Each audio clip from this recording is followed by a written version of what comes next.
All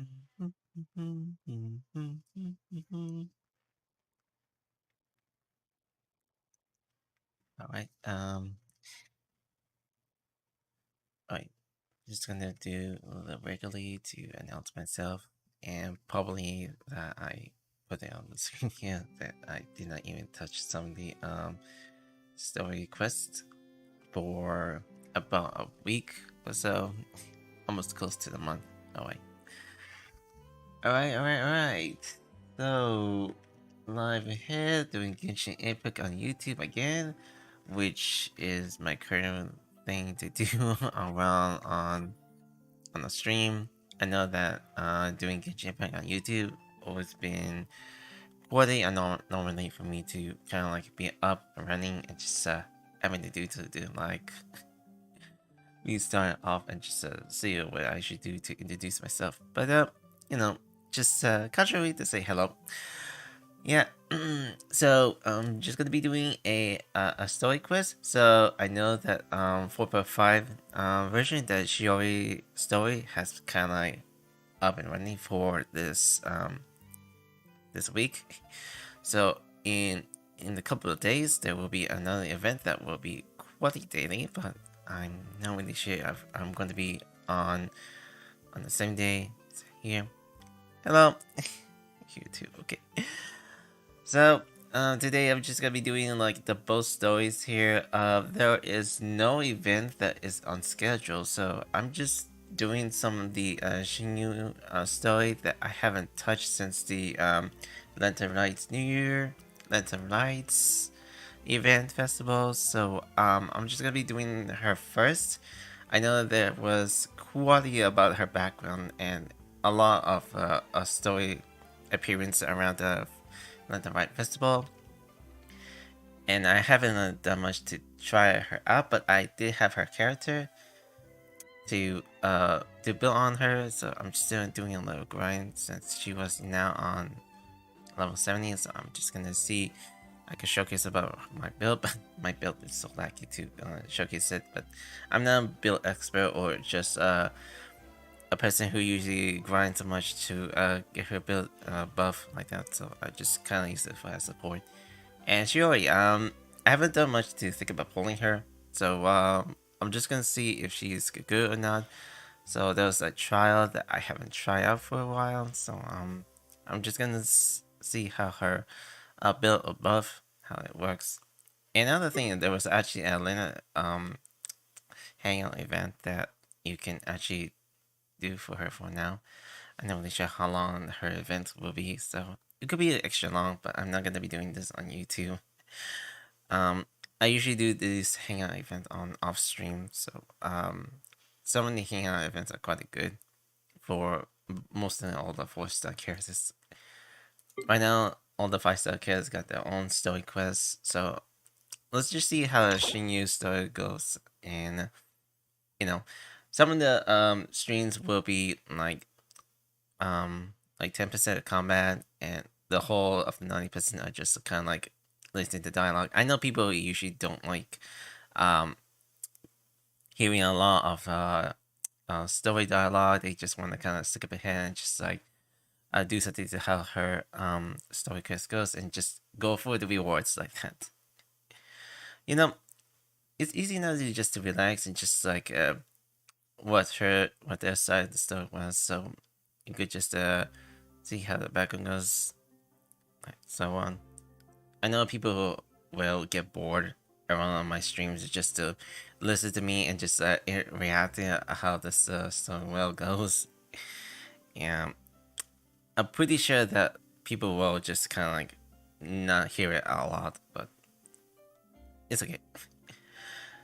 I may get you guys bored, so I'll try to entertain myself as I could. So let's just go see how this goes. 8,000 moonlight miles. Cool. Let's just accept the quest and go on for it. I know that there's a lot of world quests that I haven't touched and haven't been going around. I was quite busy doing a lot of unlocking the areas, so I even want to see. So guess we're gonna have to go to the Congo Mountains. These are some of the areas I have been doing in progress. The reason I haven't touched this quest because I was like out of the state and just traveling around the state. It's only like a 3-week trip stay that I kind of go to the Philippines and just having to go just to adventuring out there. So I don't usually talk about my travel experience, but I'll do it the best as I can if you want to kind of like chat around about it. Yeah, I'm not sure. Alright. Sorry about the blurry. I just haven't got much to think processing and just having almost myself to be prepared for. We've been to so many places lately. What do you say we take a day off from adventuring and just find somewhere nice to relax? Let Paimon think. Where are some nice places we could go? Oh, why don't we pay Cloud Retainer a visit at Mount Outsong? It's been a while since we last saw that illuminated bird. She's always the one popping up out of nowhere and scaring us half to death. So let's surprise her this time. Okay. We're just gonna visit Cloud Retainer or the Xianyun, if they want to call her. So let's go explore what we could find. Anyways, if we get into this, oh god, I don't know what to say. Right outside her place. Do you still remember the first time we came here? We even brought offerings and everything. And when we told her that Rex Lapis had been assassinated, she immediately threatened to squash Liyue Harbor. Paimon thought she'd be impossible to get along with. But now that we've spent some more time together, she's really not like that at all. We probably don't need to bring any offerings now that we've gotten to know her pretty well, right? Still, Paimon's got some snacks around here somewhere, so if she really wants something, we can just use that. Huh? Traveler, did something catch your eye? Well, it's didn't think whether okay, I need to clear my thoughts and thoughts about the Zyla. Didn't think we ever seen her before. Whoa, what a pretty lady. Is she also here to visit Cloud Retainer? I think we should. It's like she should also be powerful at that. Yeah, you're right. All it takes is one look and you can tell she's someone special. As expected of that bird lady, really. She must have a whole bunch of Adepti friends from all over the country. Okay, but if we're both friends of Cloud Retainer, then we're basically friends by association, right? Want to go up to her and say hello? Who knew you were such a social butterfly, Paimon? I'll let them introduce to you. Helping you make more connections is a part of Paimon's job as your reliable guide. Paimon's got this. Sorry, I was kind of chewing and mumbling that much when I'm talking. Hello.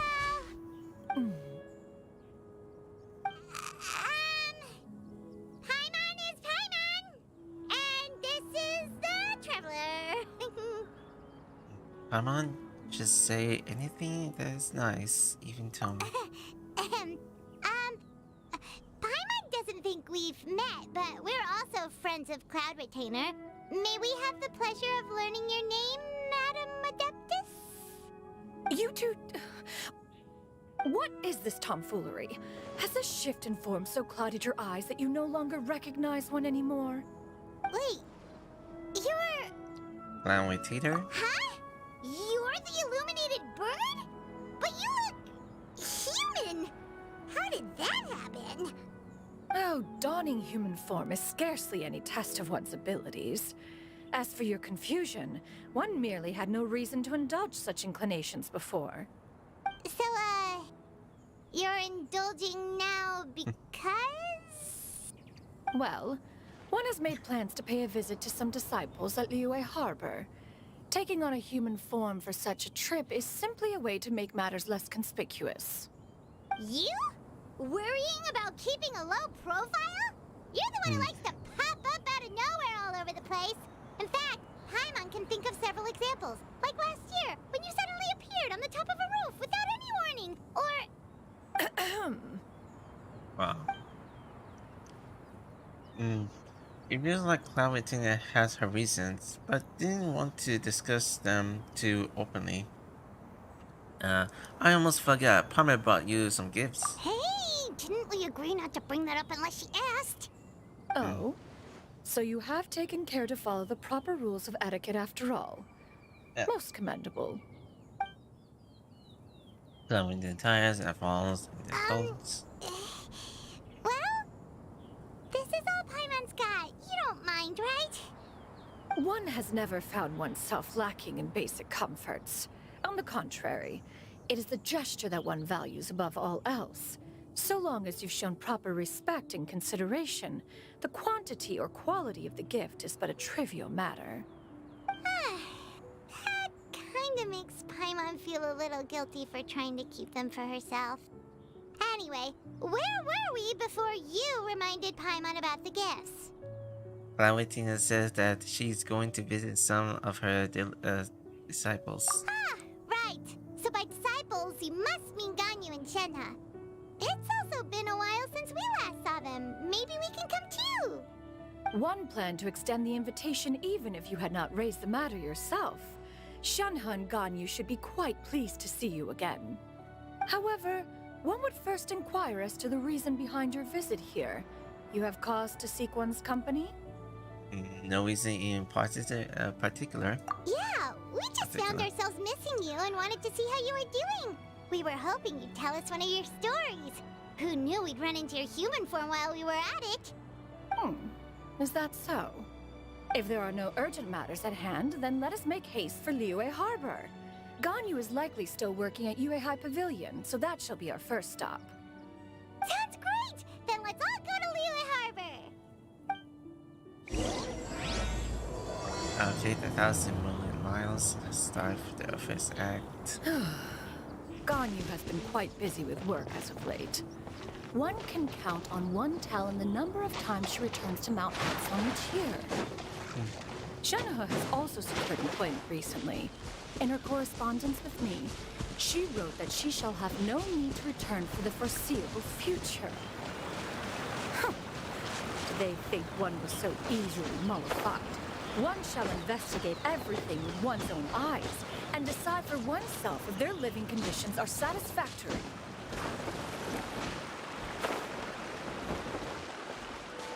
Okay. I just want to see if the audio it's wait, turn off the video audio, the music audio. I'll just kind of keep it that way and just increase the music volume. Speak of the witch. Okay, check out the mail. So sorry I may stumble across the dialogue when I usually talk. So, I kind of woke up and just haven't gotten prepared to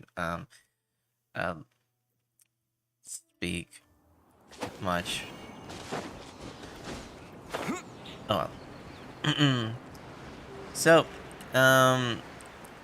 people will talk about Archelion. So hope everyone will savor your Ryojin. So oh crap. I should just plunge down. We're almost at Yuehai Pavilion. Hey, do you think Ganyu will be shocked to see Cloud Retainer like this? Guess we have no idea if Shenhe and Ganyu have ever seen her in this form before. Wait, where did she go? She's back there. Did she come with us? Why are you just standing there, Cloud Retainer? Quietly now. One shall stay here. You two can go and meet with her. But why? Isn't it better if we all go together?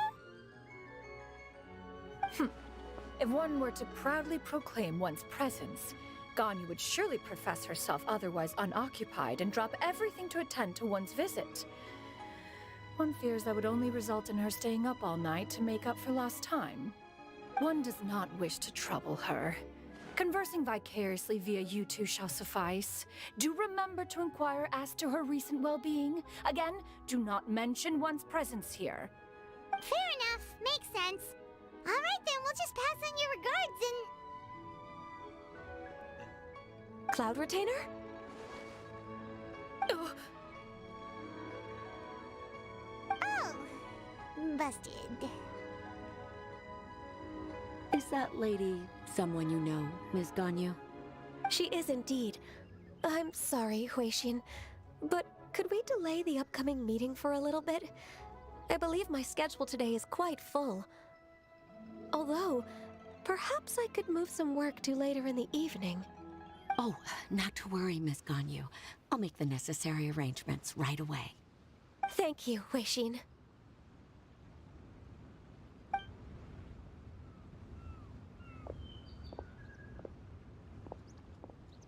It's been a while, Ganyu. Greetings. What brings you here today? And Cloud Retainer, too. It's been quite some time since I last saw you in this form. You are quite mistaken. One is not acquainted with this Cloud Retainer of whom you speak. One is simply a mere mortal passerby. Huh? Seems she's not buying it. Ganyu saw right through her. That was but a simple test. One did not expect you to be able to recognize one so easily, especially after so many years of only seeing one's other form. Ganyu looks totally bewildered as she's thinking, why wouldn't I recognize you? I used to see you every day. How bad do you think my memory is? But recognizing you is, my responsibility as your disciple. An apt observation. One was simply passing by while attending to some important business. One thought it would only be fitting to pay you a visit while in the area. Wait, Paimon wasn't aware of any important... Cloud Retainer's right! We've still got something super important to do, so we can't stay here for too long today. Oh, is that so? But it's been so long since we last saw each other. One simply desired to see you and had no intention of interrupting your work. A quick conversation should suffice for today. A more involved reunion should wait until you find yourself less occupied. I understand. That should be fine. While one acknowledges the amount of work that you have to deal with every day, one must also remind you to rest. Though Adepti blood flows through your veins, excessive exhaustion will still cause grave harm to your body. It still makes one nostalgic to see you as you are now, respected and independent. When you were young, you oft begged one to cuddle you to sleep when you suffered from nightmares. Cloud Retainer! Stop! If you insist. We are running short on time regardless, so one will refrain from going into each and every story. Why don't you continue your conversation? One shall simply stand by and listen. You decided to listen to your Wow. adventures, right? You've been to so many new places since the last time we spoke. If you ever need anything, please just come find me at Uehai Pavilion. Also, forgive me for my presumptuousness, Cloud Retainer, but if you plan to continue appearing in this form, don't you think it'd be helpful to adopt a human name? A human name? Huh. You raise a valid point. Considering the sheer extent of one's renown, Cloud Retainer is surely too recognizable as a name. You really think so? Not that you're not famous or anything, but that famous? You presume to know the extent of one's illustrious achievements. One would hardly think such a thing to be possible. Nevertheless, Ganyu's advice cannot be ignored. From this point on, when in public occasions, be sure to refer to one as Xianyun. Xianyun? I assume that's a reference to the full record of Pristine Pavilion. An adeptus of years past would rise with the clouds and rest with the moon. They were enlightened and wise, free and unfettered. The writer referenced Master's name to describe her carefree and spontaneous nature. Oh, that sounds super cool! Paimon feels like only the most powerful of Adepti could rise with the clouds and rest with the moon. Actually, those lines were originally written to describe Cloud Retainer herself. Huh? Wait, so you're really that powerful? And what of it? Did you truly take one to be nothing more than a bird of bigger than average size? Not exactly. Paimon looks away in embarrassment. That's totally what Paimon has in mind. To be fair, Cloud Retainer rarely speaks of her past accomplishments. The tales of her past can only be found in ancient texts. It is said that once, a long, long time ago, there was a severe drought in Liyue. Left with no choice, many people left their homes, while others spent day and night praying to the Adepti. Although I did not live through such tragedy, simply reading about it is enough to gain a visceral understanding of all the pain and desperation during that time. On top of the drought, a noxious gas also began to spread through the land. If not for Cloud Retainer's efforts, much of Liyue would be nothing more than a barren wasteland today. The books had this to say about what happened. Upon arrival, the Adeptus borrowed the wind to retain the clouds. Immediately, the clouds gathered together, and abundant rain burst forth from the heavens. Drought and plague were both driven away, and the people were saved. Wow. That's incredible! Mortal records add embellishments to dramatize past events. One did merely what one ought, and even if one had not interceded, the other Adepti would surely have stepped in to help. Even so, you stopped an entire drought! Can you really control the weather like the book said? Oh, Paimon suddenly has a lot more respect for you. So it was Paimon's bad for calling you Illuminated Bird before. You're not too mad, are you? How laughable. A name is but a simple label we carry with us on our journey through the world. Why would one be offended by such a trivial matter? That's a relief. In that case, Paimon will continue to call you whatever feels right in the moment. Well, that is quite enough ancient history for now. Ganyu, have you had word from Shenhe? One has heard that she procured a job recently. Have you any thoughts on her workplace? And what, pray tell, of her monthly remuneration? Moreover, does she find herself overly inundated with work? Is she allowed time off during Lantern Rite? That is a lot of questions. There is no cause for concern, Cloud Retainer. I introduced Shenhe to her employer personally. Wanmin Restaurant's business has been booming recently. So with Chef Mao being swamped with customers, and Xiangling still off and out in search of new recipes, I introduced Shenhe to staff the restaurant. I see. Most excellent indeed. One has had the pleasure of being introduced to that family. Xiangling is kind and astute, while her father is loyal and reliable. One has no cause to believe that they will make Shenhe's work difficult. Now, it is almost time to partake in the victuals of noon. One shall visit Wanmin Restaurant in person and see how Shenhe is doing. Huh? But didn't you just say that you had something important to do? Can that wait until after we've eaten? You may return to your work, Ganyu. One shall see to this matter on one's own. There will be many an occasion to dine together in the future. One is certain the opportunity shall present itself most readily. Of course, Cloud Retainer. Please take care. Traveler, Paimon, I'll see you some other time. See you around, Ganyu! Paimon was pretty quick on the uptake there, don't you think?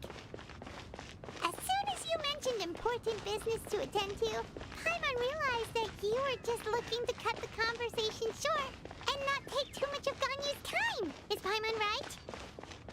No, in fact, it was not an excuse. One is indeed visiting Liyue Harbor for an important purpose. Wait, for real? The moment is not yet upon us.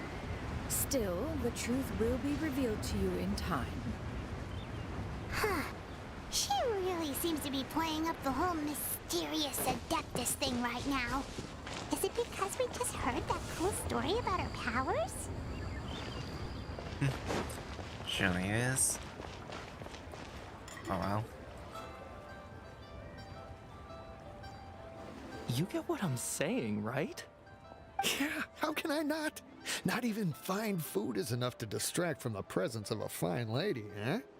Oh, I'm far more interested in getting her details than ordering any dishes. Hey, how about you ask her? You do it. No. I think you should. Wait, she's coming. What can I get for you today? Greetings, miss. I was just wondering if you'd be willing to... What would you like to order?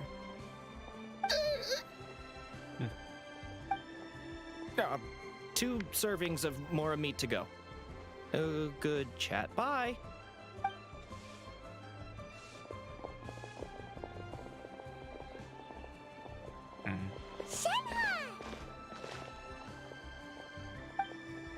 Welcome.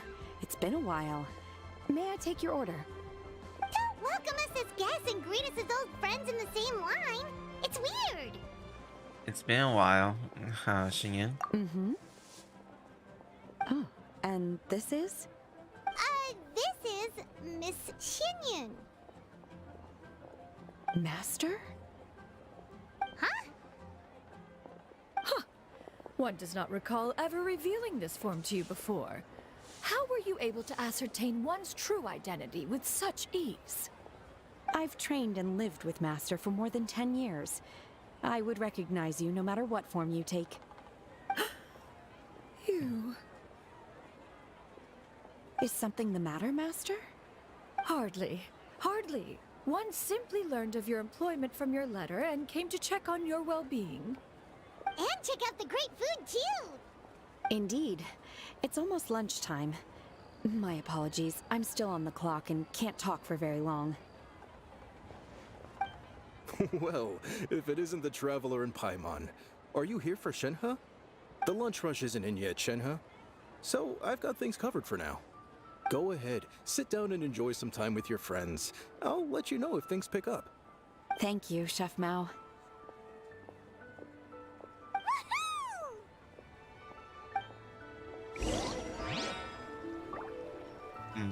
Wait, on the back? Or put it inside? Keep it tasty, chop suey!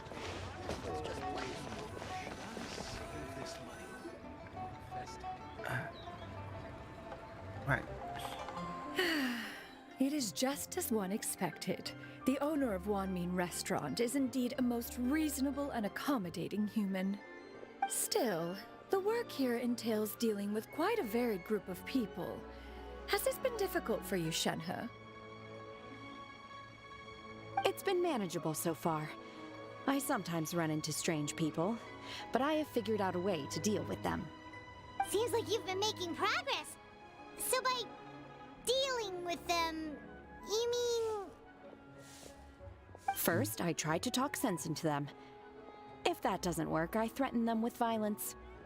At this point, they usually decide they are in favor of a civil conversation. Oh, how should Paimon put this? Sounds reasonable enough. Oh, a sensible plan. One is gladdened to see you integrate so well into human society. And you, Master? How have you been? Simply marvelous. Though Mount Outsong has scarcely enjoyed your presence recently, one has hardly found the pleasure of one's own company to be lacking. I see. Just as expected of Master. What she meant to say is she's actually missed the two of you a lot. I have missed Master quite a bit too. Even though work has been busy lately, I've already had a conversation with Chef Mao about taking some time off soon to visit Master. Oh, you did? Do make note of such matters in your letters in the future. There's hardly a need to keep one in suspense. Whoa. Her mood shot up just like that. By the way, Master, since you are in Liyue Harbor, have you had the chance to visit Ganyu? Indeed. She is similarly preoccupied with her work. There was time only to exchange a few simple pleasantries. Ganyu told us the story of Cloud Retainer's name. It was amazing. We never knew how powerful she was before. I see. In that case, allow me to also share a story about Master's past. Oh? Is that a problem, Master? I believe this to be a good topic of conversation. No, not a problem. One was simply caught off guard. But no matter. Please, proceed. One is most curious to see how much of one's own conversational prowess you possess. Master once participated in a race against Mooncarver. After Mooncarver lost, he insisted that Master's ability to fly gave her a natural edge in such a contest. In response, Master agreed to forego flying in return for being able to use one of her devices in the race. Mooncarver accepted, only to find Master with a brand new device on the day of the contest. Huh. What kind of device was it? It was a mechanical vehicle made out of iron. What was it called again? Oh, an electro-powered bicycle? Oh, you refer to the bicyclical Thunder Flashmobile. One spent 49 days conceptualizing and crafting it. It need only be infused with adeptal energy, and it can cover thousands of miles in one day. Oh, it boggles the mind why Mooncarver ever supposed he might best me in a contest of locomotion. Though he sprinted with all his might, he could barely keep up. Alas, the one flaw of my mechanism lay in its weakness against mountainous terrain. One was thwarted mere seconds from victory, when it was thrown off course and failed to make it across the final stretch. Truly a most unfortunate turn of events. Anyway, do go on, Shenhe. Master, that was the end of that story. Is that so? Huh. With you gone, one has seldom felt the desire to call upon those old fossils for another contest. What is a race without spectators, after all? Have you been lonely, Master? Lonely? Huh. At one's age, entire human generations come and go in the blink of an eye. Even one's own self-directed musings can span several days and nights. 'Tis a most foreign sentiment. The mere mention of it is preposterous.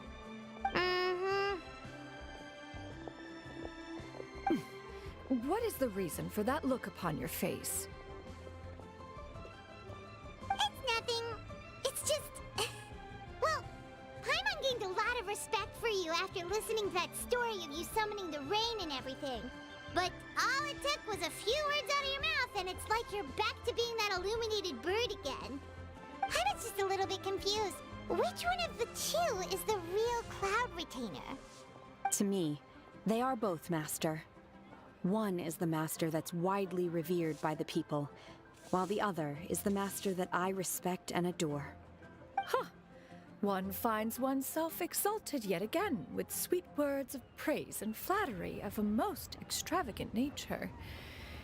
You chose to exalt one with your words, yet you refuse to grace Mount Outsong with your presence for any extended period of time.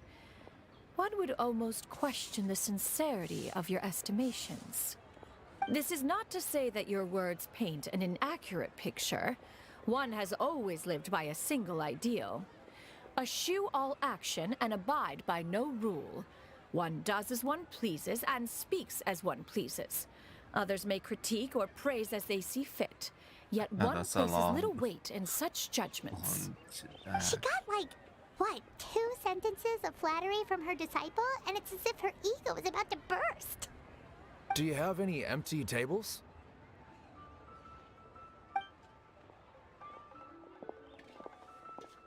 Hey there, could we get another fish stew?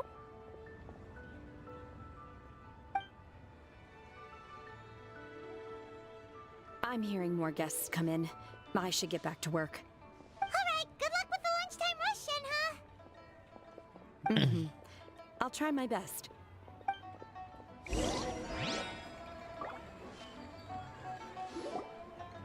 The more and more guests in the trickery, Paimon took an opportunity to order the ways of delicious. So much yummy food! Paimon's gonna feast! Can you eat this kind of food, commentator? Is this your food? Is it the food of your taste? One is fond of all kinds of delicacies and delights in a multitude of flavors. The dishes here demonstrate no shortage of culinary skill. Their unique flavor profile has left one more than satisfied. In fact, one has been struck by quite the fit of inspiration. Okay, this is One a has bug. already begun to conceptualize the next generation of supreme cuisine machines. Everything's so tasty! A bit too hot at times, but still super tasty. I'm sorry, miss, but our tables are full. Shall we try somewhere else, Granny? But it smells so delightful.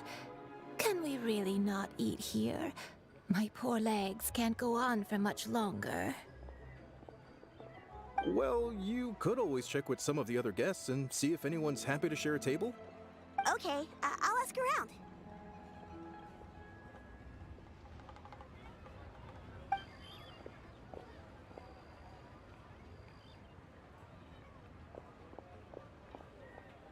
Excuse me.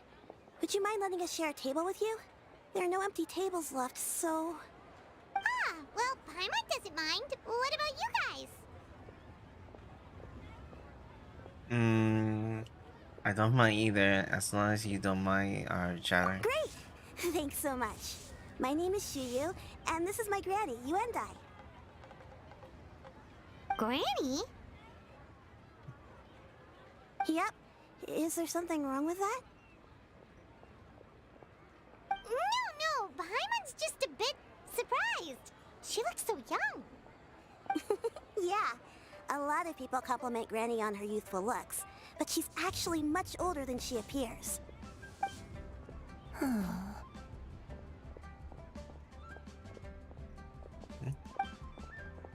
Granny, why don't you take a seat?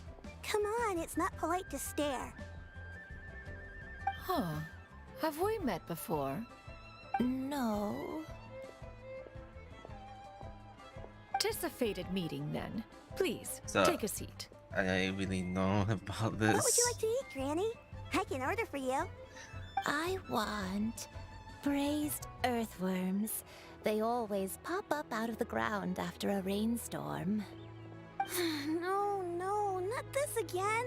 Granny, there's no braised earthworms on the menu. Braised earthworms? Well, that sounds weird. Do people actually eat that? Can hurt to ask. Right, that's what Paimon was thinking too. Need any help? Help? Oh, do you mean with Granny? Thanks, that's nice of you to offer. Granny has pretty bad dementia, so her memory's getting worse all the time. She's always saying things that sound kinda confusing. Actually, her memory's been bad ever since I was little. But it's gotten so bad lately that I even have to remind her who I am every morning. What about your parents? They died young. It's just me and Granny now. Oh, but it's okay. Don't feel bad. Granny loves me a lot, and I love her a lot too. Sure, it's hard at times, but you just gotta make the best of the life you've got. Wow, you're really tough for your age, kid. You're too kind. And me? Oh, what about me? You're tough too, Granny. Plus, you're really gentle, and you're always there for me. Yes, and it's hardly as if I forget everything. I still remember the important things. Wait, what was that really important thing again? Ah, I remember now. It was a dream. I had a dream where everything was dark. Someone was standing in front of me. She told me to come and find her, and that once I'd found her, I would be free. Huh? That sounds super important. But how come you've never told me about it before?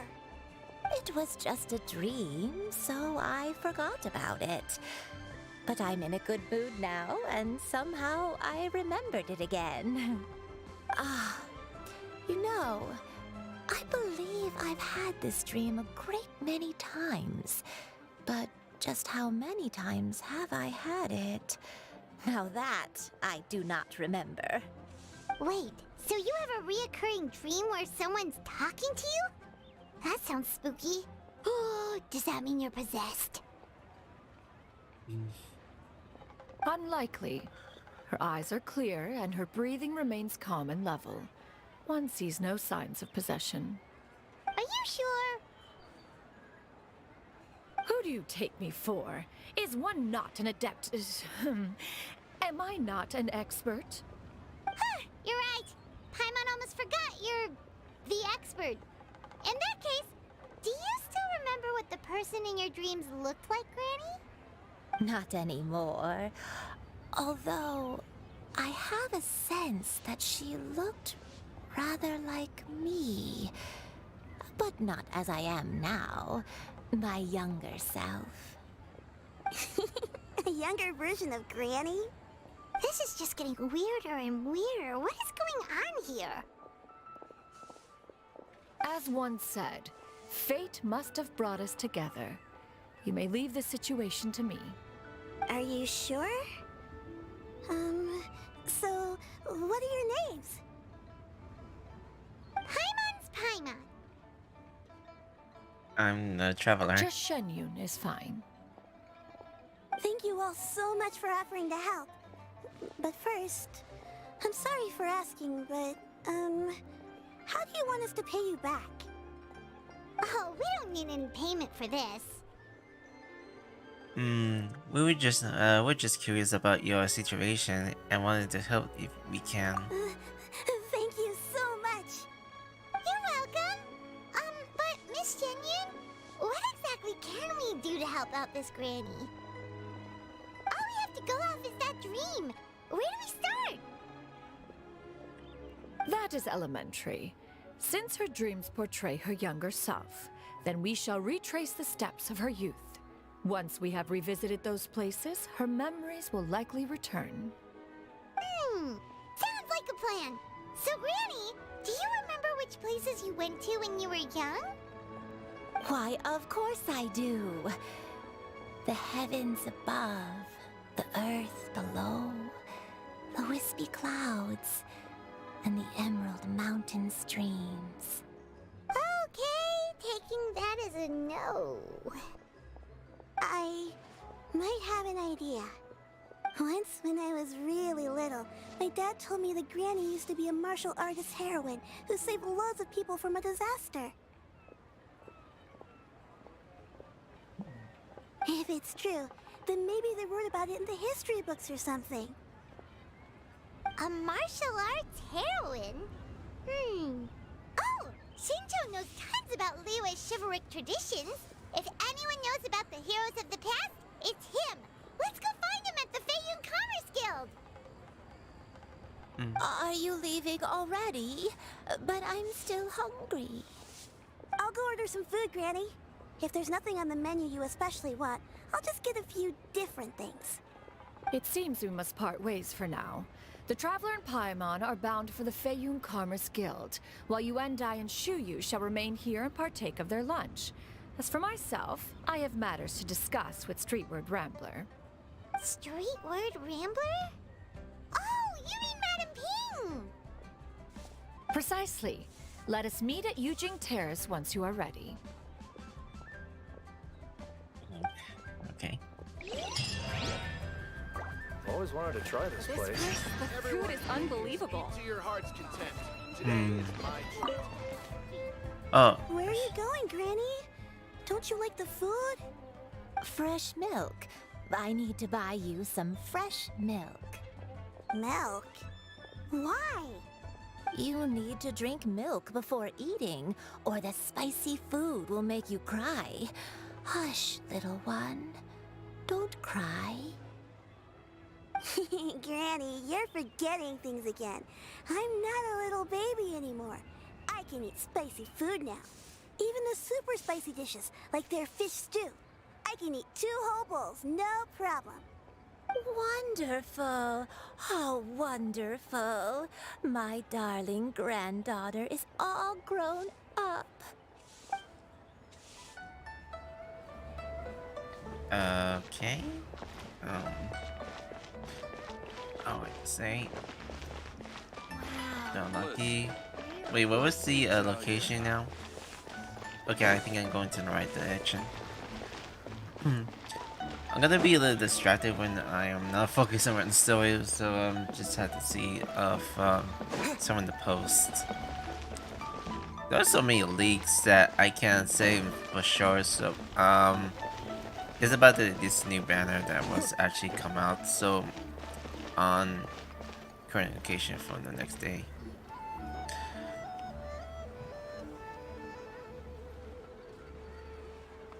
Huh. It's you two. What brings you here? Shincho! Great, we found you! We wanted to ask you about something. And you explain the situation in Xianyun? That's not a whole lot of information to go off of. I don't know if I can say for sure. That's fine. Anything is helpful and appreciated. I can't pinpoint her identity from your description alone. But considering her age, I am reminded of a nameless heroine who's been featured in various chivalric novels. Nameless heroine? That's right. The novels often speak of a great drought from 50 years ago. As the people suffered, a nameless heroine appeared and began to clear away evil spirits in bandit camps. The people idolized her, but never learned her name. All they knew was that she always acted alone.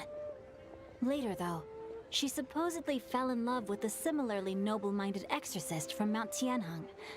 They were well matched in more ways than one, often fighting together as a fearsome duo of otherworldly strength. After the drought ended, the heroine and the exorcist left the public eye and began living a reclusive life in the mountains. All that remained were tales of her incredible accomplishments.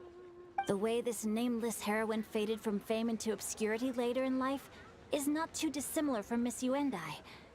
I hope that's somewhat helpful. Thanks a lot, Shincho. We knew it'd be worth talking to you. It's nothing at all. Just something I came across while reading. I did do a bit of extra research on her story, but it was just out of personal curiosity. Well, Paimon still thinks that's super cool. Oh, wait, Shincho, if you've read up on her, do you know of any places often associated with her? Let me think. In the novels, the nameless heroine always appeared near one of 3 places. Wangshu Inn, the area just north of Jueyun Karst, and Qingyun Peak. Perhaps the real-life heroine who inspired the character was also often seen near those 3 places. That would explain why those locations appear in the various novels written about her. Thanks so much, Xianyun. You were a huge help. You're welcome. To be honest, I found some parts of the story confusing when I first came across it. If Miss Yuendai was indeed the original inspiration for the character, she may just be able to help me put the pieces together. It's rare for a chivalric hero to fade into obscurity during their lifetime, even after retiring from the public eye. But no one ever saw or heard from the nameless heroine again. There were even rumors that she became extremely ill. I've never understood why someone would go to such lengths to erase themselves from public memory. It's almost as if she was trying to hide from something. There's probably far more to the story than what's been written. We'll be sure to tell you if we manage to uncover the truth. That's a deal. Perhaps, behind the truth of it all, there lies a story more fantastical than any work of fiction. Paimon feels like we just learned so much from Xingqiu. A drought, a nameless heroine, a life of seclusion. Wait, why does the story sound super familiar? Oh, right! There's a drought in this story too! Xingqiu, are droughts super common in Liyue or something? Well, they used to be. But people have long since developed methods to prevent them. Like by cultivating the soil or digging canals. So while droughts do happen from time to time, they are rarely regarded as true disasters. The drought 50 years ago is probably one of the worst we've had in the last several centuries. The crops withered, the streams ran dry, and the monsters in the mountains became rabid and agitated. Countless caravans were attacked, and people who lost their homes came together to form bandit groups. What started as a natural disaster soon became a human tragedy as well. You pushed me in. Awful! Yeah, and that's exactly why the nameless heroine was so beloved. She must have been someone of true integrity, to do so much for the people while asking nothing in return. Still, as terrible as that drought was, it was nothing compared to the truly calamitous disasters that befell this land in ancient times. They say that back in those days, disasters were both more severe and more common. Only the strongest of Adepti could hope to dispel the ruin and devastation. Do you have any other questions? We're good for now. We're just going to head back and meet up with Miss Xianyun and the others again. Paimon hopes that Granny Yuendai will be able to remember more of her past. She used to be a great hero who saved many people. So sad that she can't recall any of it. Anyway, we'll be off now. See you some other time, Xingqiu. Thank you so much for your help. It's no problem at all. Safe travels.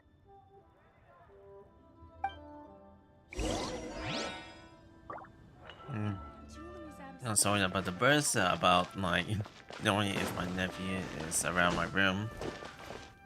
Jeez. Great interruption. Anyway, just gonna continue forward around this area just to see if there are nothing to go around. I kind of need to like keep my focus on like focus around like waking myself up during this time of night. I have recorded the tune that you requested. I hope it will be of help to you. Oh, thank you. Straight word, Ping. What has amused you so? Oh, it's no serious matter. I was just reminiscing about the last time I saw you in this form. Time has wrought such change in this world, and yet you appear just the same as ever.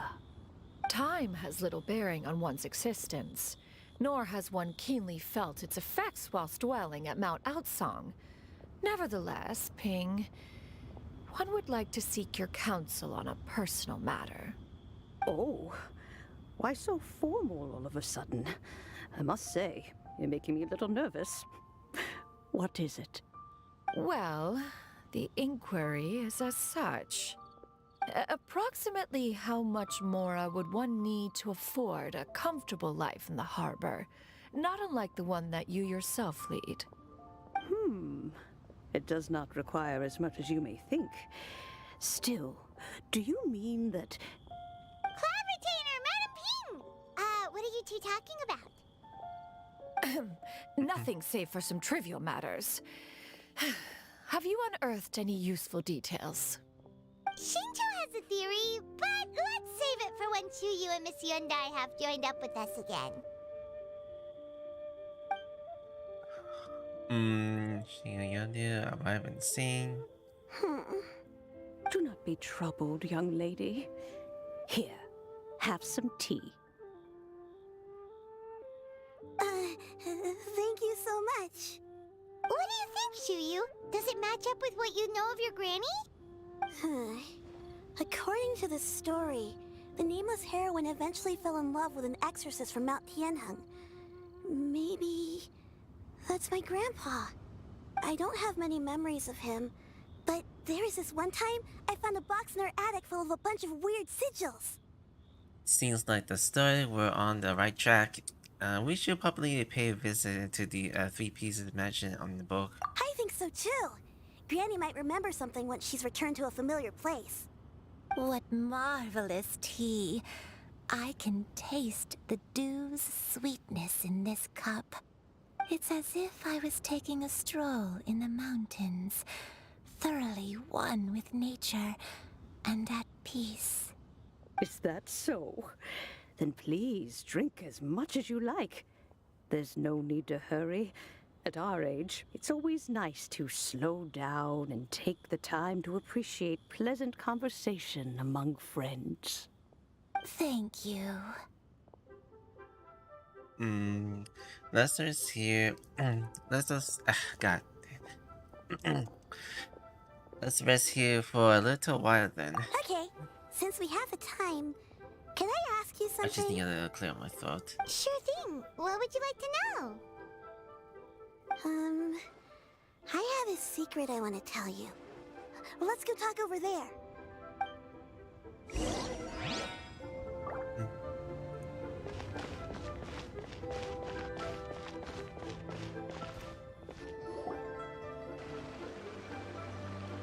What's wrong, Xianyun? Well, I've been kind of meaning to ask ever since we started talking in the restaurant, but are you guys all adepti in disguise? Oh! About that. What do you say that? Well, you guys just seem super special. Plus, I think I might have heard Miss Xianyun call herself an adeptus. Oh, must have been a slip of the tongue. Xianyun, since you were the one who, misspoke, maybe you can explain to Xiuyu here what you really meant by that. One is indeed an adeptus. Is that of some concern to you? Huh? I knew it. You didn't sound surprised at all. Well, one time when I was a little kid, I saw a pure white illuminated crane. I had this super high fever, and Granny wasn't around.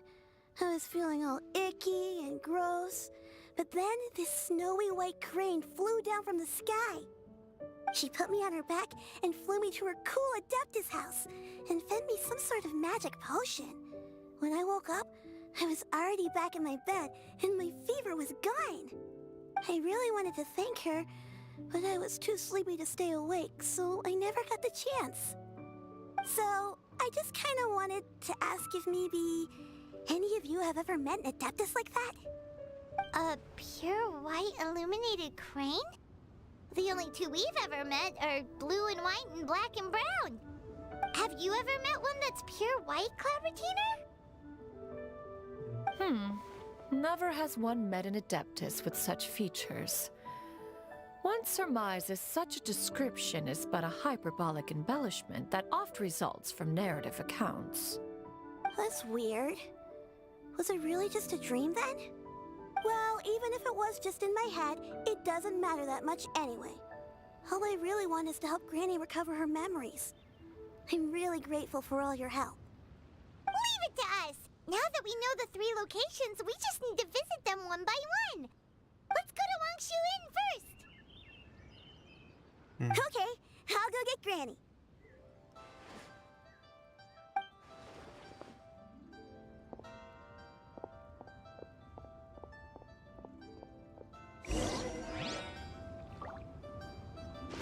Okay, Wangshu Inn is further from the north.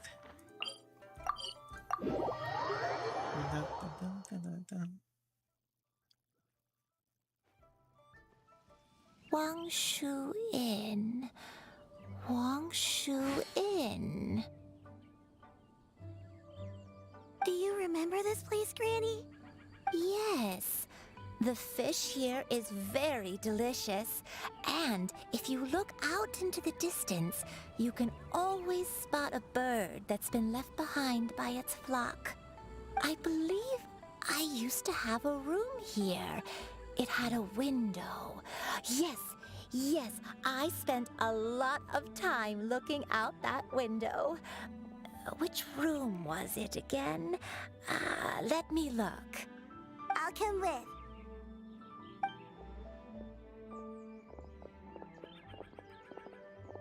Paimon's still having some trouble understanding what she's talking about, but if she's so familiar with this place, that must mean she lived here, right? Wait, huh? Whoa! Shao! What are you doing here all of a sudden? You scared the living daylights out of Paimon! I sensed a non-human presence and decided to come take a look. If you're here, then there's likely no trouble afoot. I suppose there's no cause for concern. It's been a while, Cloud Retainer. I see you have returned to your previous form. You met her in this form before? I have indeed. I fought alongside her in this form on many occasions during the Archon War. Oh, wow! What was she like during the war? Oh, wait, let Paimon take a guess. Was it anything like this?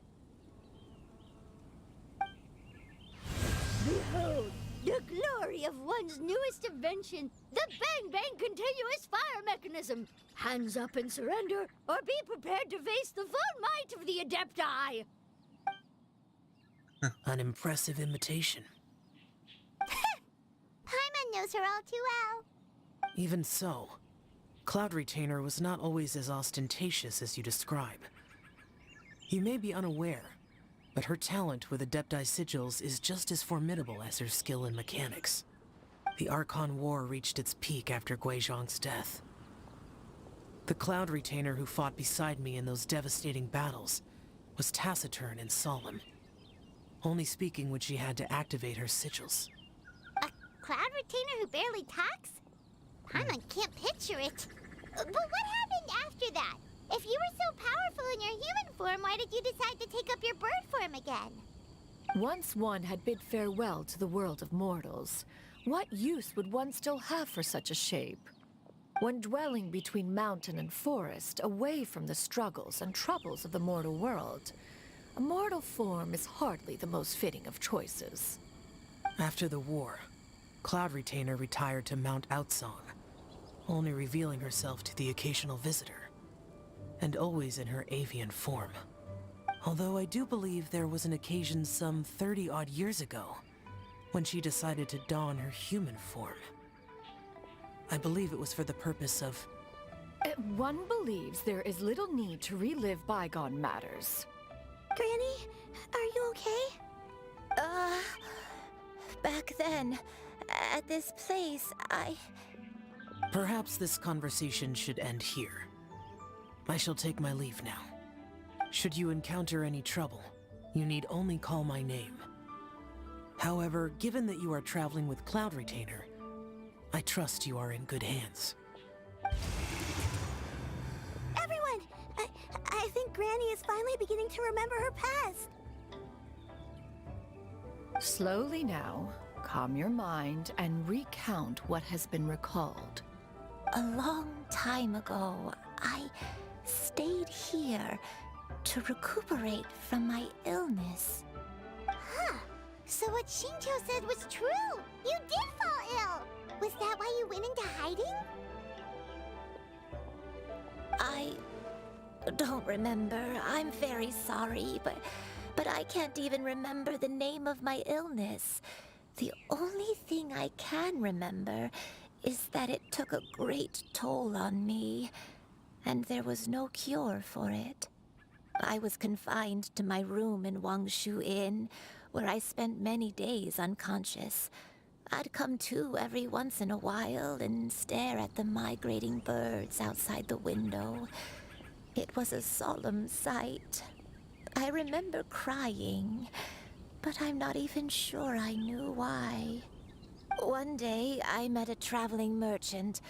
Upon hearing of my illness, he sold me a bottle of soul-revitalizing tea pills. He told me that the pills were concocted using Adepti blood and could be used to alleviate my symptoms. Sure enough, I made a full recovery. My illness remained dormant for several decades after that. So the mental you're suffering from now is actually... Wait, but if your illness remained dormant for several decades, are you saying that what you're going through now is just a relapse of what happened all those years ago? And it was all thanks to the pills that you managed to keep the symptoms in check? Paimon's brain kinda hurts. Do you remember anything else? I'm sorry, I don't. Oh, if only I wasn't so useless. Hey, you're not useless. You've done so much for me. Watched me grow up. Raised me. How could you say that about yourself?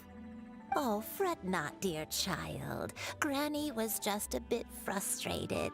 That's all.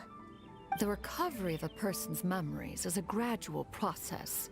Finding pieces of one's past is always superior to not finding anything at all. Let us make haste to the next location. Next location. Next location. Oh, why don't we go to the area north of Dwayun Karst next? There isn't really a landmark there, so where should we start? Oh, Paimon's got it. Let's check out the houses in the area first. After all, if she was there for any length of time, then she would have stayed somewhere, right? Oh, Paimon's really got her thinking cap on today. At this rate, we'll recover all of Granny Wendai's memories in no time. Alright, what was the location? Sorry, I had to kind of sneeze in. Hopefully it's not the weather. Hopefully it's not the weather that changed up. Okay.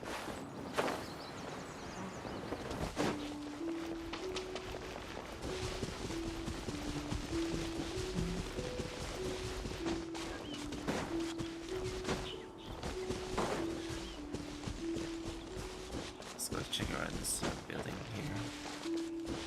Whoa, why are there so many treasure hoarders here? Guess it's time to round up some bad guys.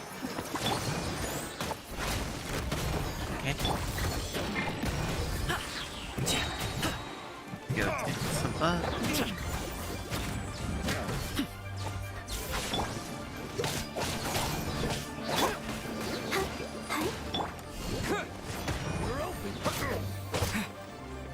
Oh, we got. I forgot that some of my movements. Stand with me. You're open.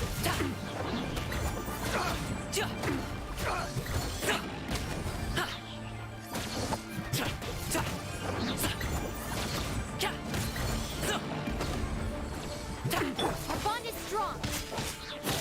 Let's dance.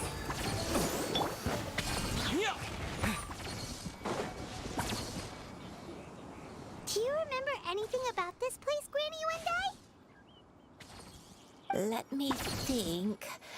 I feel like I've been here before, but I don't think I stayed here too long. I might have just rested here briefly before continuing on my way. Got it. That's okay. There are still plenty of other places we can check. Wait a second. If I remember correctly, I believe I brought... Ah, yes. I brought some sweet snacks with me. Go on, take some. You need to eat a lot if you want to grow big and strong. Oh, thank you. Then Paimon will help herself. Okay, other locations up there. Hello. And that girl. Sorry. Mostly I always a little focused around doing these stories. So anyways, how's everyone going? How are you doing? Sometimes I always get a little nervous when I'm doing streams, and sometimes I'm not very good at chatting that well.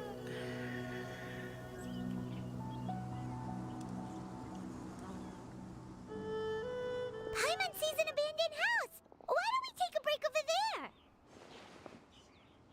This place. It's...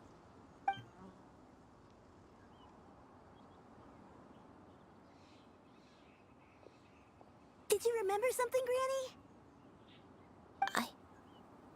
I remember. Xianyun.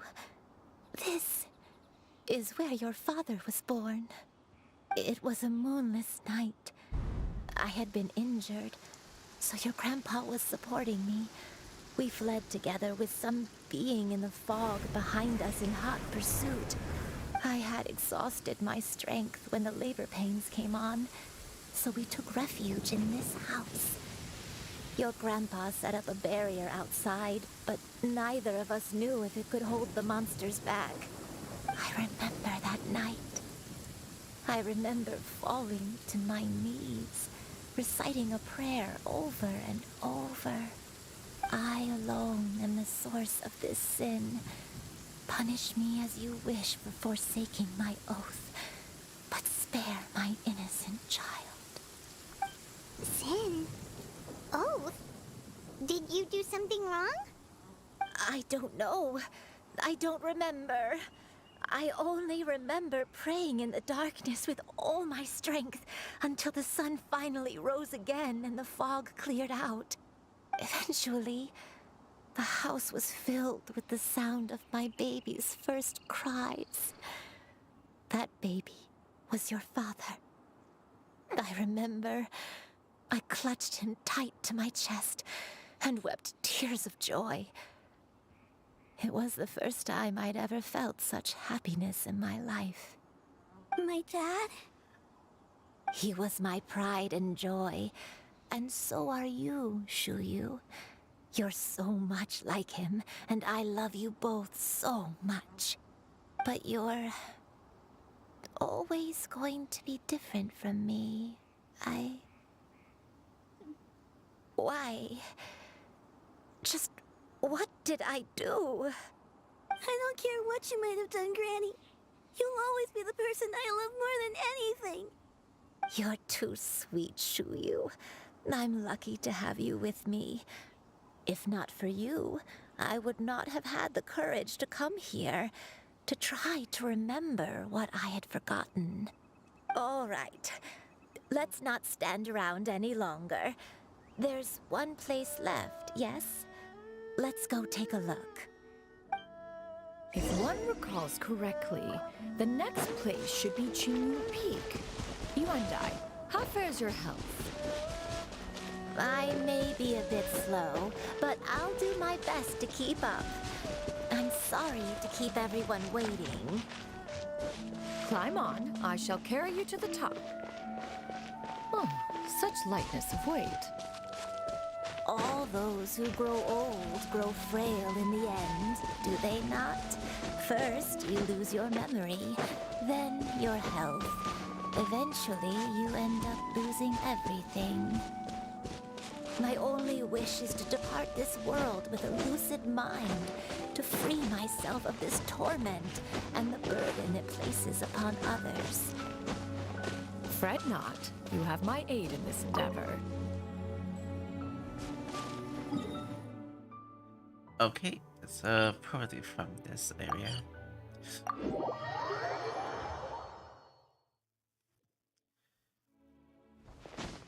The further I go, the more I sense there will be more trials to force me to figure much out. I try to hold my my allergies from it, so you may not mind, but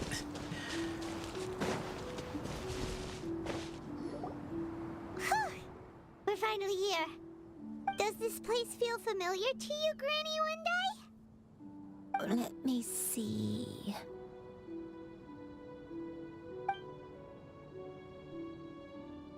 How strange.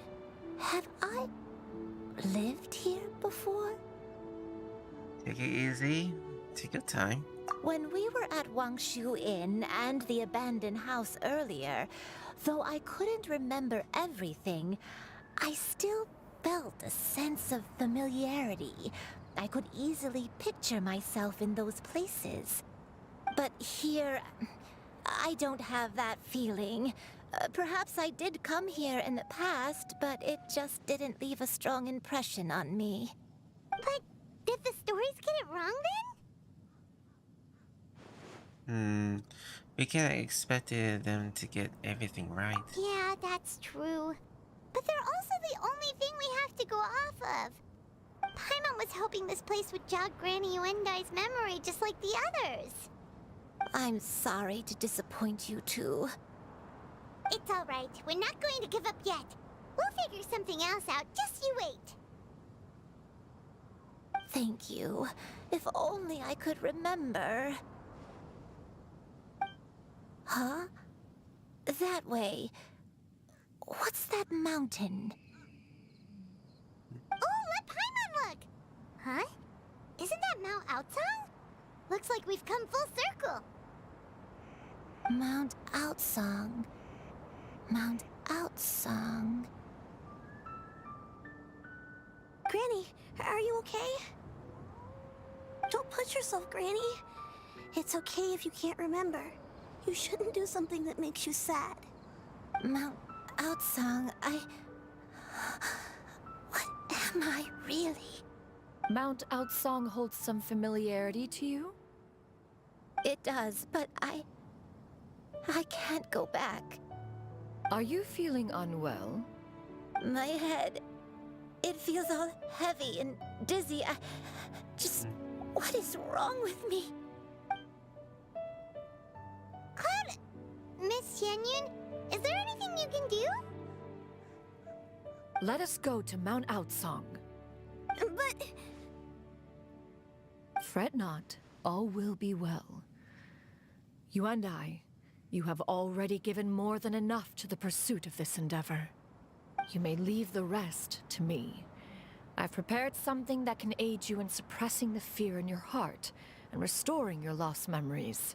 It currently resides at Mount Outsang. Wait, really? When did you do that? I never leave anything to chance.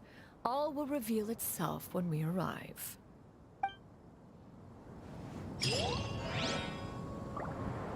Oh, okay. Well, thanks for clearing the open path.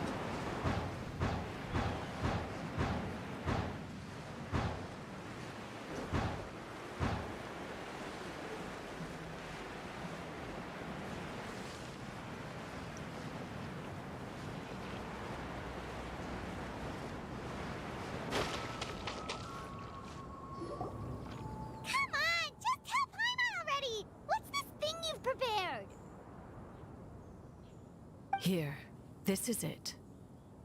Huh? But isn't this the mechanism that you were tinkering with when we first got here? Oh, is it another invention of yours? Precisely. A recent one at that. I am most pleased with the result. I call it the Suspensus Somnium mechanism. It periodically releases a soft breeze, which when paired with a gentle adeptal tune, can help the listener subconsciously relax and even enter a semi-hypnotic state. Soothing agitation and anxiety, relieving exhaustion and insomnia, its potential uses are numerous indeed. And of course, it can also aid in the recovery of lost memories. Whoa, what a cool gadget! But if you had it all along, why did you keep it to yourself until just now? We could have come to Mount Outsang right off the bat and saved time on a lot of floating. How preposterous. Had Yuendai not recalled much of her past through her own efforts, the device would have nothing to draw upon. We Adepti can only help those who first resolve to help themselves. Had she lacked such determination and strength of character, one would have little to offer in way of assistance. Paimon thinks she gets it now. Hey, what's that other thing? As previously mentioned, a gentle adeptal tune is required to take full advantage of the mechanism. One secured such a tune from Streetward Rambler. Only with her melodies can the mechanism reach its peak power. Whoa, Paimon can feel what you mean. Paimon's body feels light as a feather. It's as if she's lying down on a warm patch of grass after a super satisfying meal. And you and I. Is the mechanism helping you to relax? It appears she has already succumbed to the depths of reverie. Come, join one on this side. We shall give her some time to herself.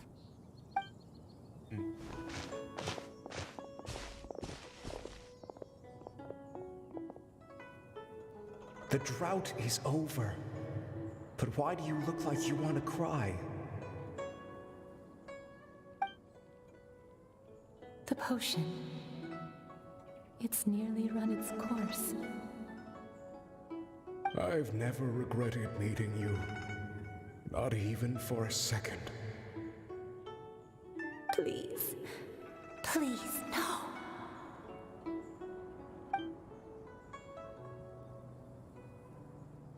Have you forgotten? This is the world you left behind. One of gentle breeze and morning dew, perfectly straddled betwixt the realms of heaven and earth. This is your home.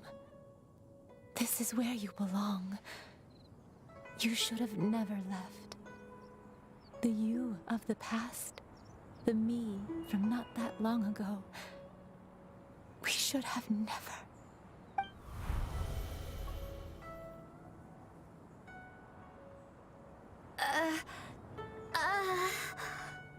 So that is the truth. No wonder this place is so familiar. Granny! Granny, are you okay? Cloud Retainer. Your memories have returned? Wait, did you just call her by her full name? Does that mean you already knew each other? Yes. I now remember everything. Everything. Granny, please don't cry. I'm here. I'm here. Oh, don't worry, my dear child. Granny is fine. I'm so sorry, everyone. You've gone to so much trouble on my behalf. It's all come back to me now. The most important thing that I had forgotten was the truth of what I once was. One can sense the guilt that now plagues your conscience. Reclaiming a truth long buried is sure to come with a myriad of complex emotions. Perhaps one should recount the story on your behalf while you compose yourself. No, it's okay. Now that I've remembered, I must face my memories head on. Shuyu, everyone, I cannot thank you enough for all your help. I'm ready to tell you my story, if you're willing to listen. Please, Granny, don't force yourself. What happened in the past doesn't matter. I love you more than anything. Nothing you say can change that. I know, dear child. My feelings for you are exactly the same. It is for this reason that you deserve to know the truth. Some time ago, I made a terrible mistake. One for which I could never atone. Is this the sin that you mentioned in Xianyun Karst? What happened? I am, in truth, not a human being. My real form, one that I held for centuries, was that of a wild crane. I spent many, many years living on Mount Outsong, bathing in the soft breeze and drinking the sweet dew of the mountains. At some point, I somehow gained wisdom and sentience. The Lord of the Mountain, Cloud Retainer, became aware of my existence and began to share many stories with me. She even passed on the secret of cultivation to me. Though she never took me on as a formal disciple, I always saw her as my master. Whenever she took out her tools to work on mechanisms or new inventions, I would also stand next to her and watch. I even contemplated completing my training and becoming an adeptus in my own right. I followed her teachings, and time gradually passed us by. Until that fateful day 50 years ago. 50 years ago? During the door that strokes leeway. That's right. Master regaled me with many stories of her past deeds. From them, I learned how she had saved people from a similar crisis in the past. She was the one I looked up to the most. More than anything, I dreamt of becoming an adeptus like her. I wanted to travel the land like she had, relieving suffering wherever I went.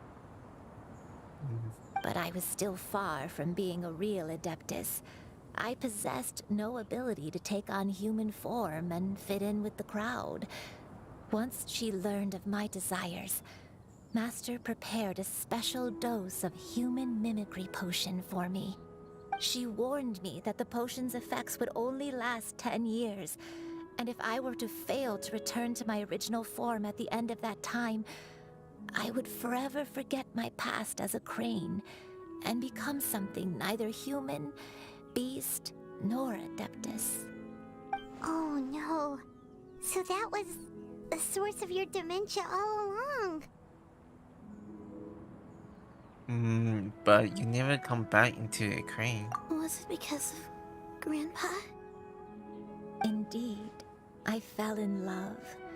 Though he was human, he had spent his entire life training on Mount Tianheng. When we met, it was not only my first foray into the world below, but his as well. Although clumsy and impulsive as he was, you'd think he was the real strange bird among the two of us. But still, just like me, he cared deeply about the world and wanted, more than anything, to cleanse it of all pain and suffering. I could not help but fall for him. But my time continued to tick away. Those 10 years passed by in a flash. Yet I did not want to leave his side, so I... Oh no, what happened next? I committed an offense. I wanted to stay with him, even if it meant living a life full of pain and suffering, even if it meant that I would eventually turn into a monstrosity. I knew I had betrayed Master's hopes, but I was too ashamed to face her. So I wrote her a long letter instead and asked someone to leave it outside her abode. I was convinced that she would not support my decision, and I lacked the courage to speak to her face to face. In my shame, I fled and tried to hide from the world, such that no one would be able to find me again. So that's why the nameless heroine hid herself away. But that was only the beginning of my troubles. I began to suffer from a strange illness. My memories became hazy and confused, and I could no longer keep myself awake. I understood that my pain was caused by my refusal to return to the life I was fated to lead. Along with my memories as a crane, I soon forgot the true cause of my suffering as well. I knew only that I had committed a sin. All I could do was pray for forgiveness, even if I had long forgotten what needed to be forgiven. Looking back, I was beyond lucky to have come across that traveling merchant at Wangshu Inn. It was such a fortunate coincidence that we were there at the same time. If it weren't for those soul-revitalizing tea pills, I probably would have... Granny, what's wrong? Coincidence? Why did I ever think it was a coincidence? Tea pills concocted using the blood of an adeptus? No, it couldn't be. Master, don't tell me. Back then, that merchant was actually... Human custom would dictate the conferral of gifts to be in order when one's progeny is wedded, would it not? Consider the pills a symbol of one's best wishes. So when I tried to conceal my name and mistakes from the world and hide myself away in perpetuity, the only person I managed to deceive was myself. You knew where I was all along. One still remembers when you were but a fledgling. You possessed a certain fondness for a particular game. You would hide yourself among a group of wild cranes and ask one to pick you out from among the flock. One found you with such ease every time. 'Tis a truth most evident. One always recognizes one's own, no matter what form they may take. Oh, wait! Paimon's confused! What? So, Cloud Retainer, you found Yuendai again? But how? When? And what happened after that?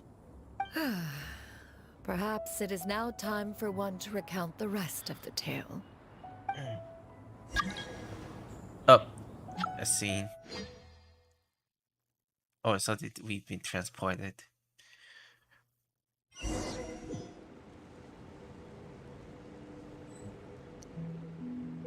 Oh. One was furious upon receiving your letter. Seized with anger, one set out to bring you to your senses.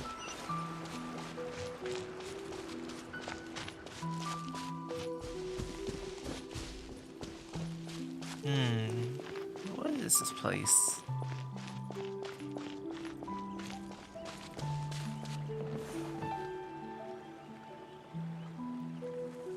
Oh.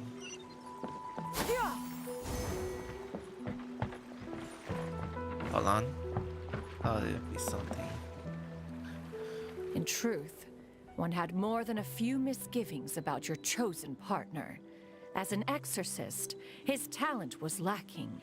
One could hardly say his skill with sigils was any better. But soon, one came to appreciate the devotion he bestowed upon you during your illness. He never uttered a complaint and rarely left your side. Unwilling to begrudge someone of such character, one decided to overlook his aforementioned deficiencies, glaring though they may have been. Wishing to grant you a life without regrets, one gathered many divine ingredients and used one's own blood to create a form of medicine. Though imperfect, it managed to suppress the more dire effects of your illness.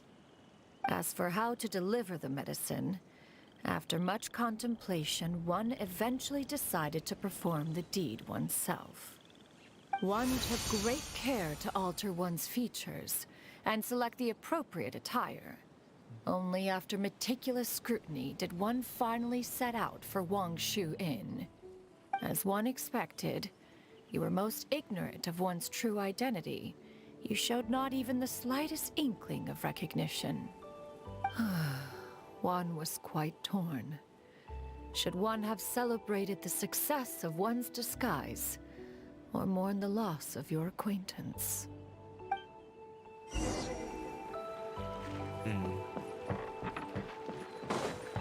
Okay, that's something deep.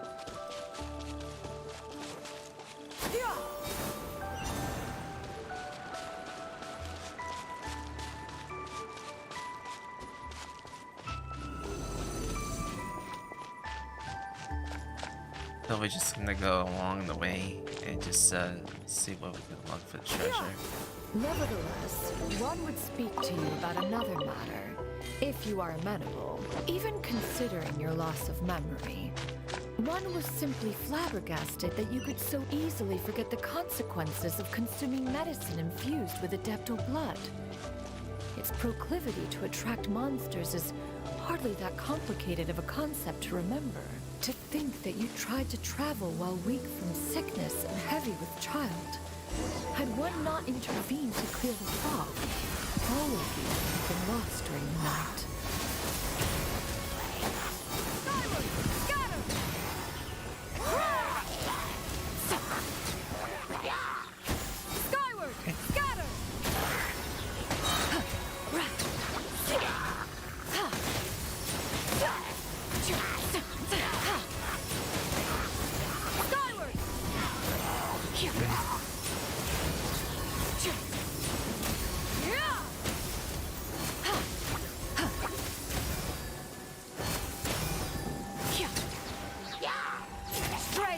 Okay. Yeah, skyward, scatter!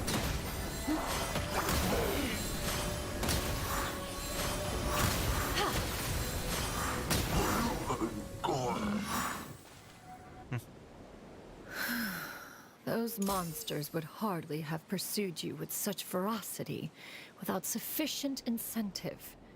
They were likely incited by the presence of godly remains.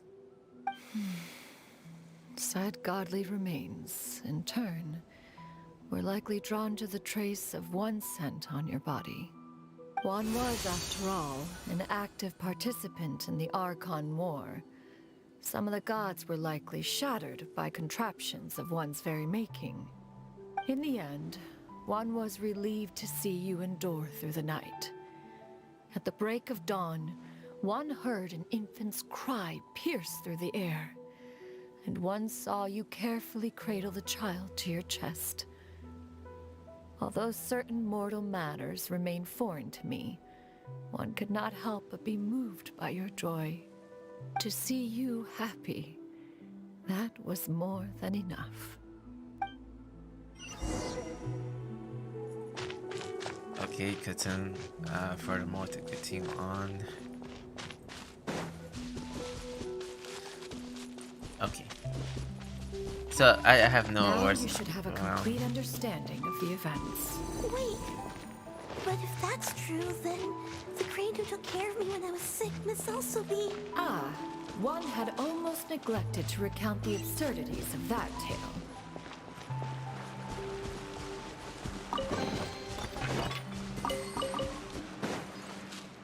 Don't want to leave everything be off.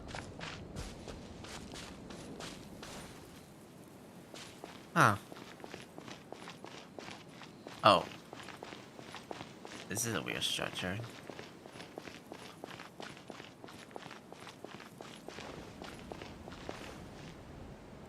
Just as you and I troubled one with her antics, so did you give one many a headache.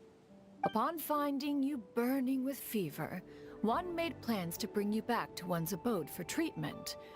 However, upon seeing one's form, you began to cry, refusing to get on one's back.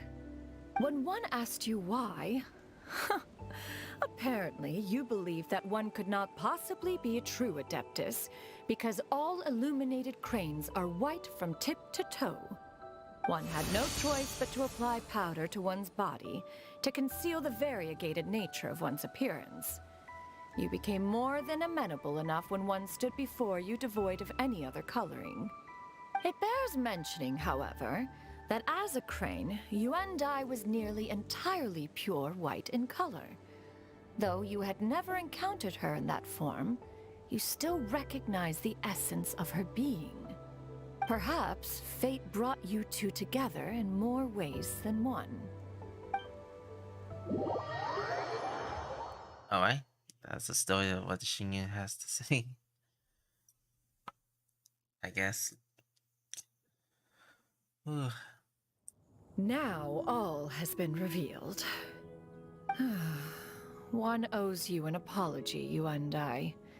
One recognized you upon your very entrance into Wanmin Restaurant. One has always viewed you as a disciple of equal standing with Ganyu and Shenhe. Indeed, one wished to bring your story to a satisfactory end with this visit to Liyue Harbor. Still, one could not reveal your identity right away. Had one simply informed you of all you had lost, all those cherished memories would merely have become the fictionalized account of another. Memories are most meaningful when recalled by those who lived through them. Would you not agree? Even if the process was painful and arduous to experience. Have you any further inquiries? Master, I must ask. If you found me all those years ago, why did you leave me be, even though you knew about my mistake? Why did you not bring me back to Mount Outsong by force? One has never regarded your action as a mistake. It was a simple choice, nothing more. When it is time for one's progeny to leave the nest, it is the responsibility of an elder to let them fly free. Yet, when your wings grow weary and the night grows dark, just know that you always have a place to which to return. 'Tis a refuge referred to by many a name in mortal writing. Home, nest, haven. Whatever its denomination may be, its essence remains quite unchanged. One speaks, of course, of a place not unlike one's own abode. One's disciples are free to come and go as they wish, yet the door remains forever open to those who wish to return. One rather hopes you count yourself among them. Thank you. Thank you so much. You and I. One expects you too have sensed the rapid deterioration of your condition as of late. Have you not? 40 years ago, you chose a path without a future. Though one used one's own blood to provide you with a few decades of extra time, it merely delayed the inevitable. One may have extended the path, yet one was unable to alter its final destination. Even the power of an Adeptus has its limits. Had your condition continued to deteriorate, you would have forgotten your life as a human entirely. In the end, you would have turned into a creature lacking in the ability to even comprehend its own monstrousness. Fortunately, you were able to avoid that scenario by reclaiming your memories. Though one sped the process along by providing some guidance, the result is entirely a reflection of your own effort.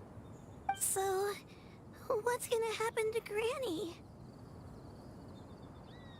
One will help her reclaim her original form as a wild crane. If it be fated, she may recover her sentience one day. She's gotta go back to being a regular crane, huh? Is there no other way? Master, you've already done more than enough for me. I don't know how I could possibly repay your kindness. This is a better result than I could have ever hoped for. How much time do I have left? Not long. The transformation is imminent. Granny? Please don't leave, okay? You're all I have left. Please. Don't be sad, dear child. Granny has led a wonderful life. My only regret is having to leave you behind. Don't forget to eat well, okay? A growing young lady like yourself needs lots of good food to grow big and strong. Promise Granny you'll take good care of yourself when I'm gone. I promise, Granny. I'll do whatever you say. Good girl, good girl. Don't worry. It's not goodbye forever. Granny's gonna become the most formidable crane in all of Mount Outsung. Granny will train day and night. I won't stop until I can turn into a human without having to rely on anything but my own power. When that day comes, we'll be able to live together again. You and I. How's that sound? Good. That's a good girl. Even though we won't see each other for a little while, as long as we both work hard, we're sure to meet again someday. I'll eat well, Granny. I promise. And I'll wait for you, no matter how long it takes. I'll wait for you to come back.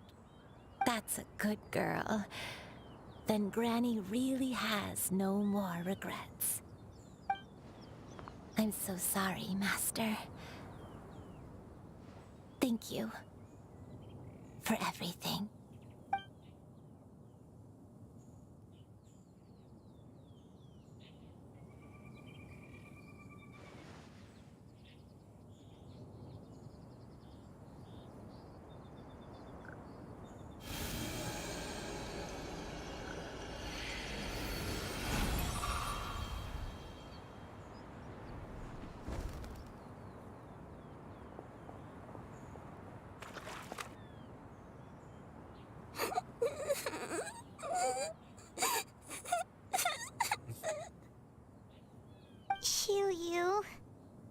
Let her be.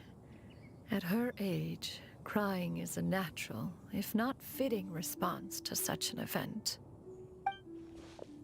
Tears are a necessary part of maturation.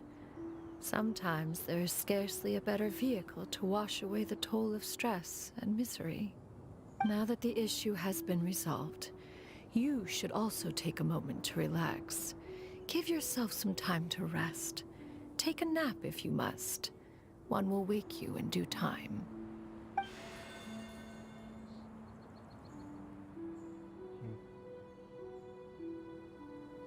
Wanted to be. Oh.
I always believed we would see each other again, that our days of separation would finally end, and all my troubles would be behind me.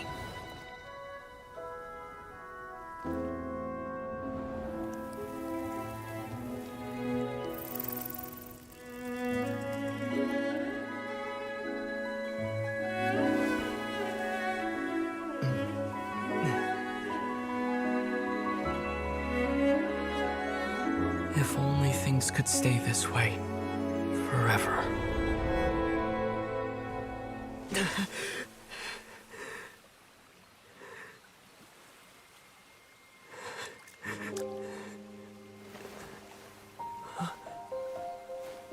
A nightmare? Curious. If you're relaxed, shouldn't your dreams be pleasant? It was a good dream. It's just... You weren't ready to wake up.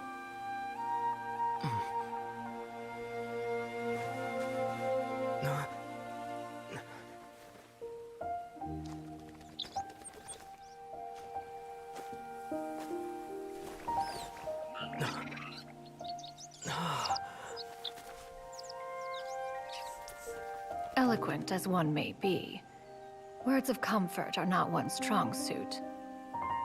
You are doing all you can. One can see your strength of will, your fearlessness in the face of danger. And so, whatever your dream may be, one believes that you shall achieve it.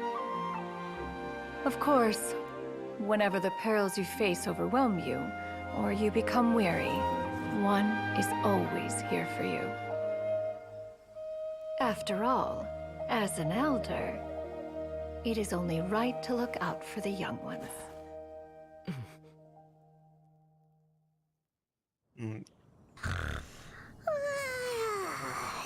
Grilled chicken drumsticks. Huh?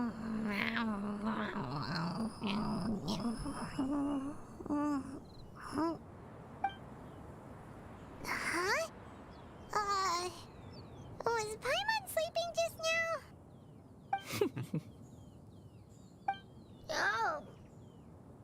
Oh, Paimon wasn't talking to you. Paimon had a dream about eating grilled chicken drumsticks, that's all. Madam Adeptus? Oh, Xianyun, you're awake. How do you feel? I feel a little better. Thanks. I know I'll see Granny again someday, so I don't feel so sad anymore. Madam Adeptus, could I ask you something? Would you take me in as a disciple? Oh. And have you reasons for this sudden interest? I know Granny thought what she did back then was wrong. She felt really bad about it. But without that mistake, I would have never been born. Even though Granny lost her memories, she never forgot to show me how much she loved me. So, I thought maybe one day I could become a cool adeptus like you and help a whole bunch of people, just like Granny wanted to do. Upon some reflection, one supposes you are no mere mortal. The fact that Yuandai's blood flows through your veins is proof enough of that. If this is what you desire, one shall make it so. Thank you so much, Madam Adeptus.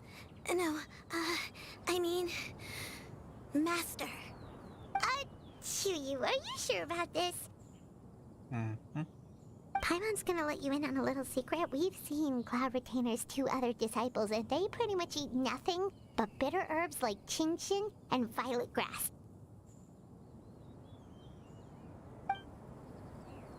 If you join them, you'll never enjoy Wanmin Restaurant's delicious cooking ever again. How utterly preposterous. One has never enforced such a rule. Every individual must find their own path to enlightenment.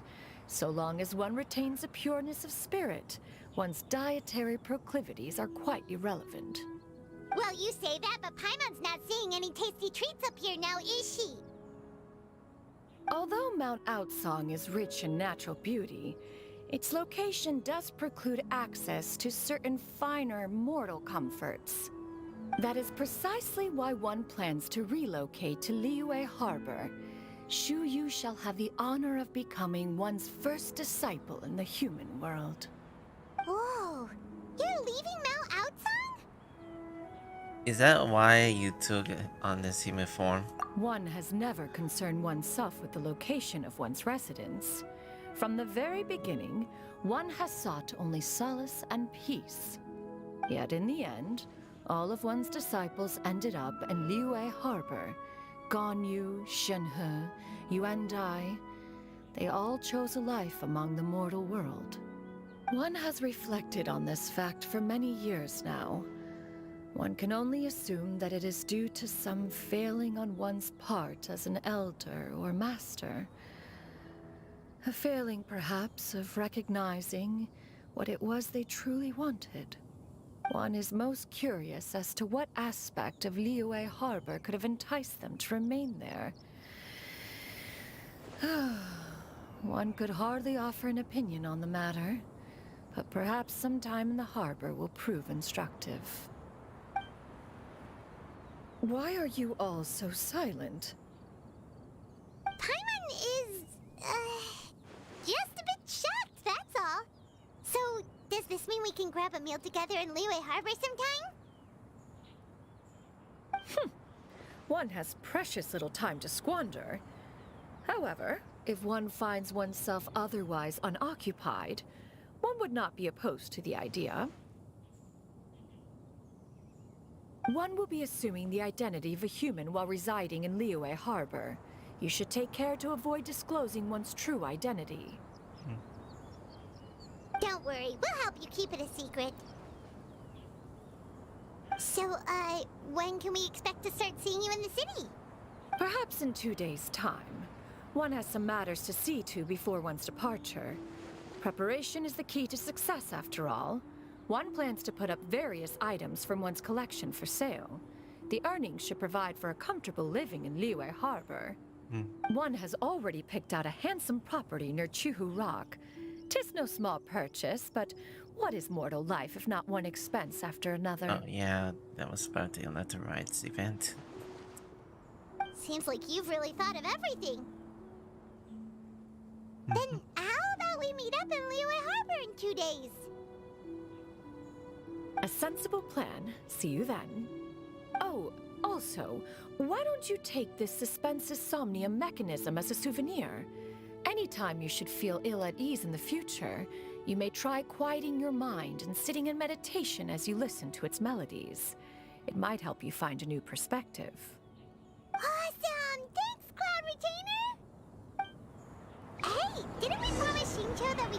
we found out? Should we make a trip to the Xianyun Commerce Guild? It's totally up to you. Right? I'll By the way, Xianyun, we have I'll a just friend have who to see helped what us the learn a others lot of thinking. information about your granny. Is it okay if we tell him the full story? Sure, I don't think Granny would mind, as long as you don't tell a whole bunch of people. I don't think she'd want too many people to know. They might go to Mount Outsong and start bugging her about it. Granny needs to focus on her training, you know? But telling a friend or two is probably fine. No worries, our friend can keep a secret. Really? Perhaps. So, about your move to Liyue Harbor, you gonna tell the other Adepti about it? I have left an explanatory note in my abode. Those two old fossils will discover it, I am sure, should they come seeking my company. Considering their recent penchant for going off on private escapades, however, I find myself caring little for how they shall receive this news. Oh, my body is kind of aching up. Probably just in my back. So I have to kind of need to wait for 2 days. So, where was that at? So, I'm just gonna be skipping time. It's been 2 hours, quite almost 2 hours for me to, be around just to finish up the, Xianyun story. So, not sure how long it is. It could be done for a short while. So now I'm just gonna keep skipping time.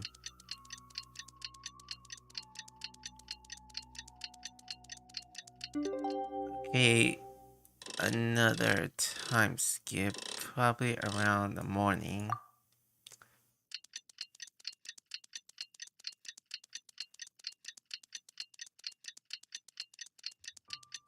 So I kind of need to get something to drink for coffee. It's quite 10 a.m. at 10 p.m. around on Eastern time zone. So I'm just gonna be staying a little up that early. So that night right now.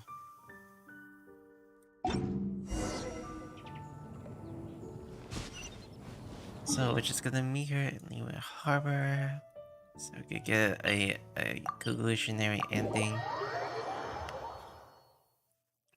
Also, the scene is very touchy. So yeah, seeing the feeling how we get to the point how we sought out for it.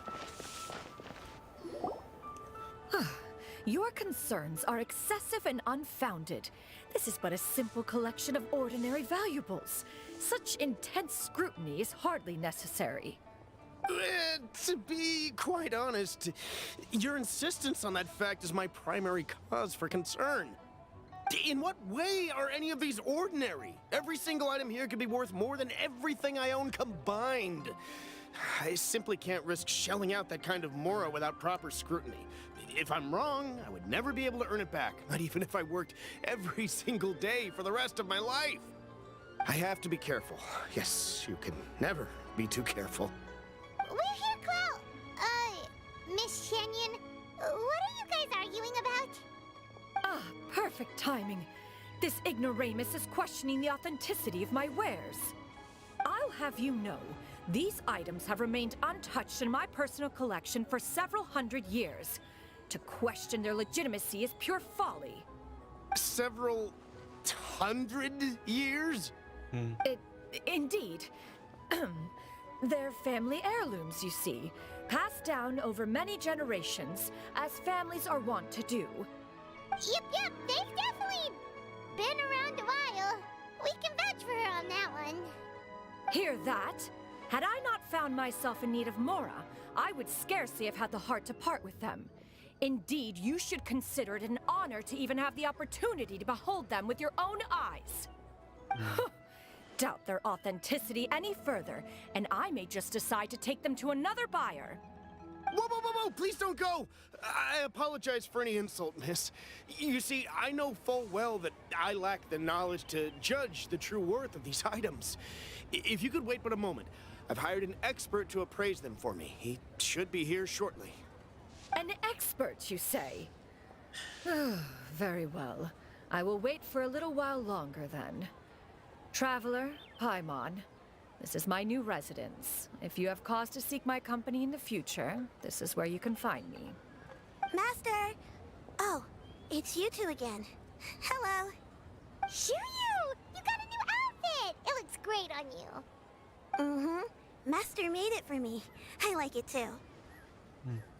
Huh? You know how to make clothes?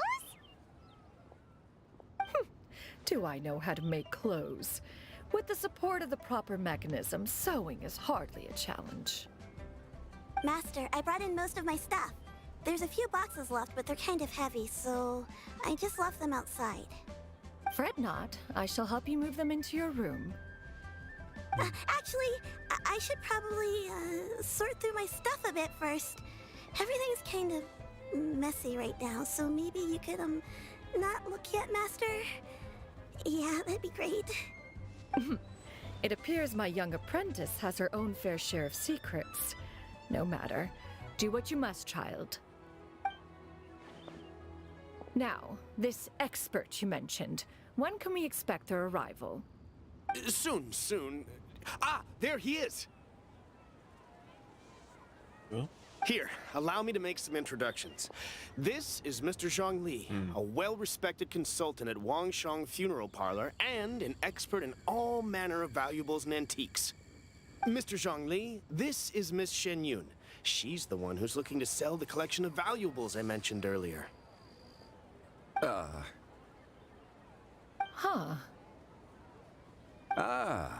If it isn't Miss Xianyun.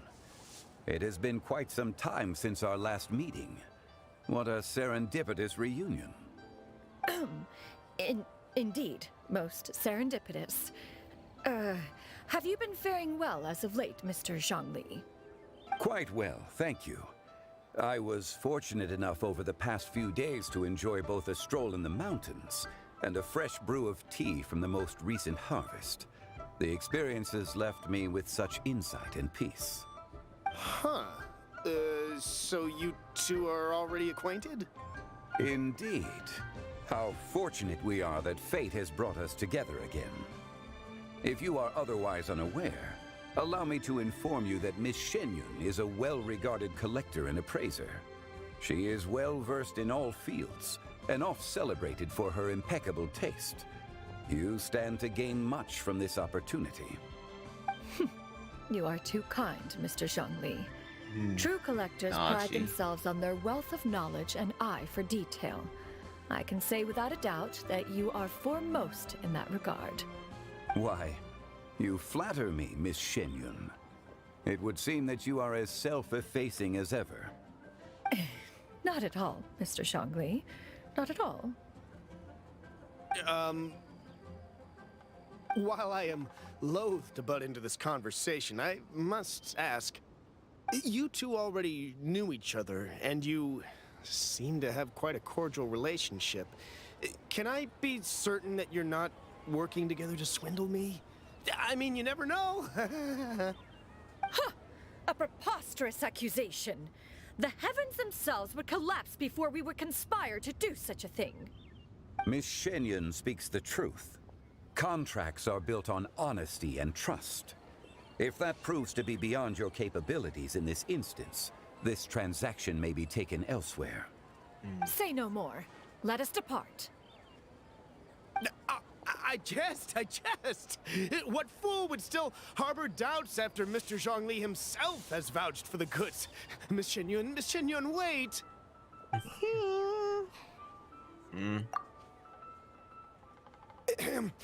I deeply apologize for doubting you. So, Mr. Zhongli, could you please give me a final verdict on the value of these items? There is no cause for concern. They are indeed rare and precious valuables.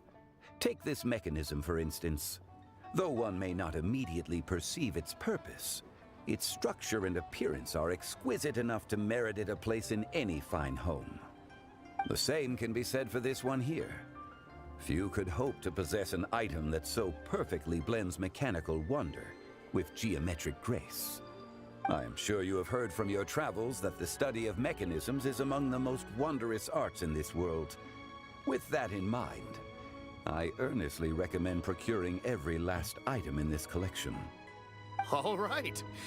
Since I hired you as my consultant, Mr. Zhongli, I shall, of course, trust your good opinion. Then, in that case, Miss Xianyun, I'll take the lot. However, since the final sum is quite large, how about we start with an initial deposit through the Northland Bank? The Northland Bank? Huh. Oh, you refer to the fiduciary house. Oh, very well. I fear people only use the term bank nowadays. In that case, I'll be off for now. I'll return to collect the goods once you've received the funds.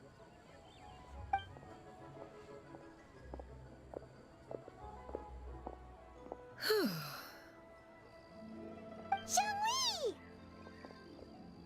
My friends, have you been doing well?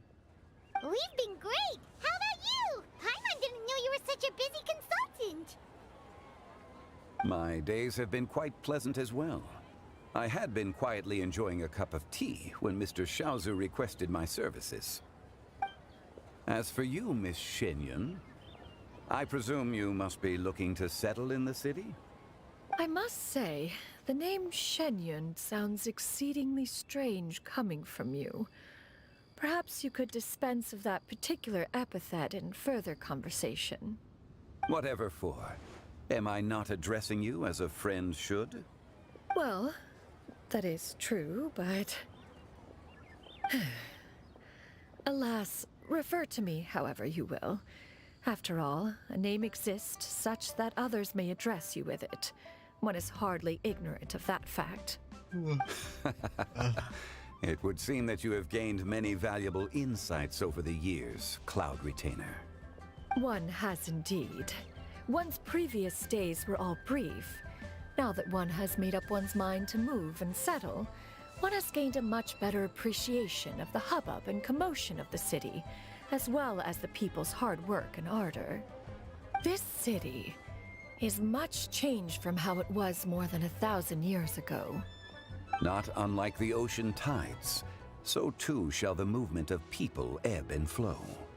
From turmoil to peace, enlightenment to aspiration.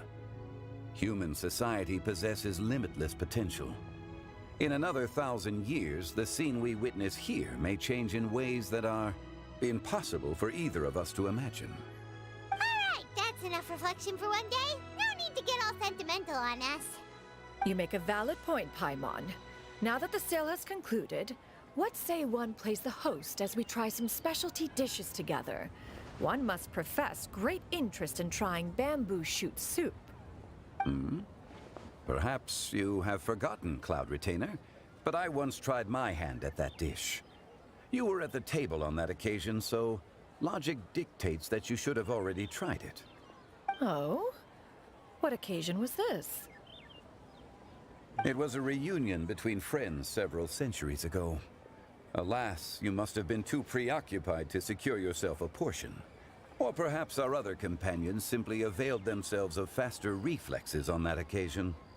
Huh! Hardly. 'Twas most certainly out of consideration for the others in attendance. In but a moment, one will show you what it means to have a true deftness of hand. It is settled then. Bamboo shoot soup, mora meat, crab roe tofu, triple-layered consommé. We shall enjoy the lot. One has already passed word to Shenhe and Ganyu to make a reservation.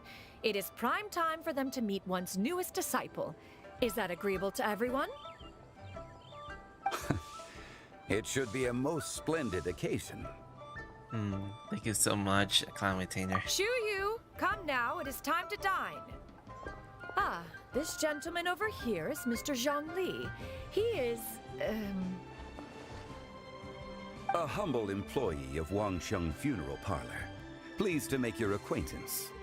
Nice to meet you too, Mr. Zhongli. That should be everyone, right? Let's go! Sounds good. Actually, Master, have you ever tried Adeptus' temptation? I heard it's impossible to stop eating after even just one bite. You know, 'cause it's super tempting and stuff. Is that true? That sounds rather implausible. Although with the right preparation, certain dishes can be too delicious to resist. Huh? Why are you all walking so fast? Hey, wait for Paimon! Hey, wait up!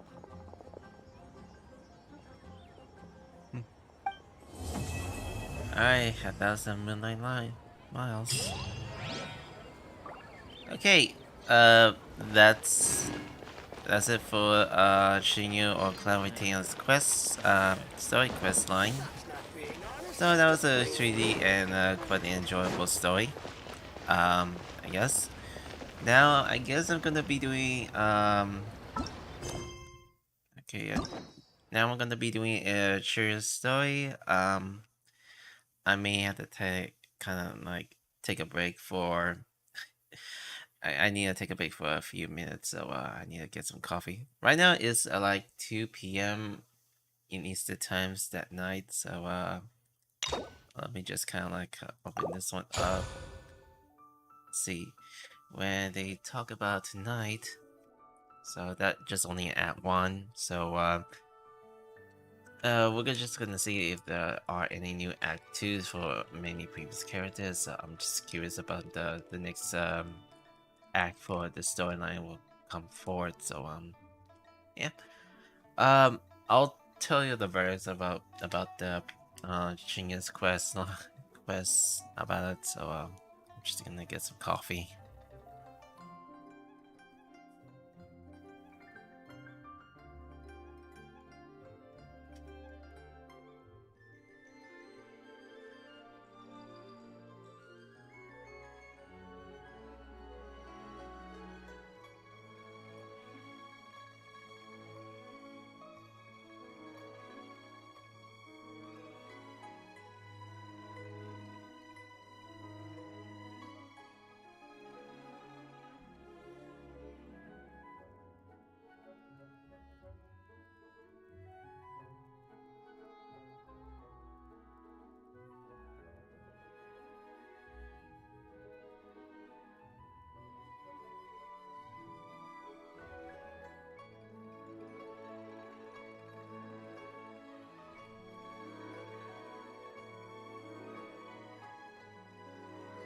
I guess my coffee is still missing the boiling. Right now I'm just gonna be doing a little testing around other platforms that I'm gonna be do. Let's see.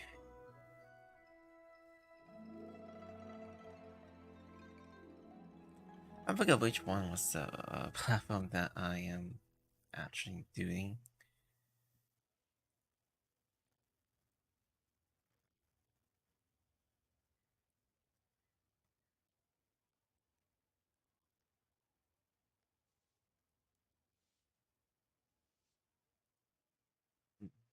I see.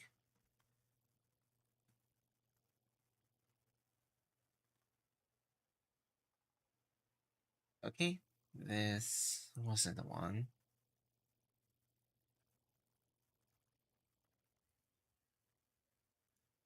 Mostly I had to kind of try out what other platform I'll be doing with on the multi-streaming.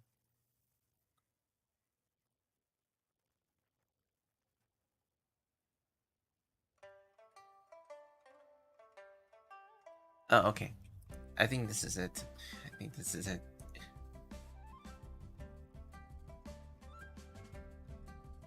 Also, I'm not really sure about on Twitch.tv. I don't usually stream most of the time on my old account, and haven't been much to kind of trying to be very active to be more possessed and just having to go along with my own stream.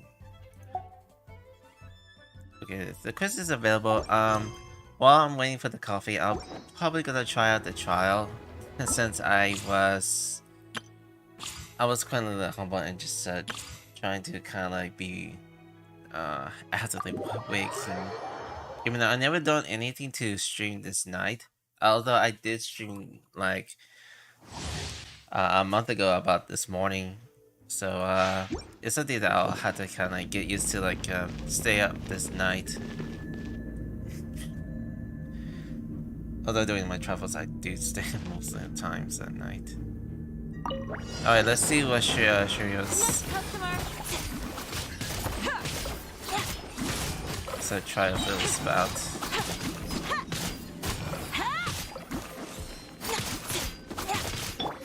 Give up. I'm going in. Delicate as silk.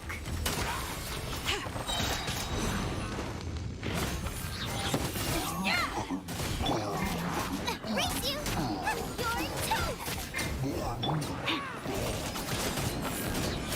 Okay.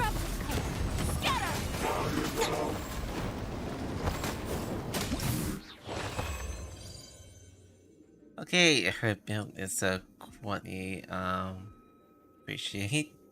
I kinda need to get used to her like abilities. Next one here.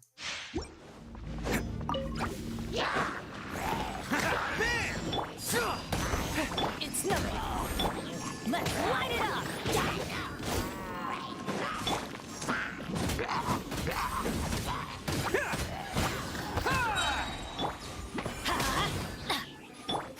Give up. Press the advantage! Oh, coming through!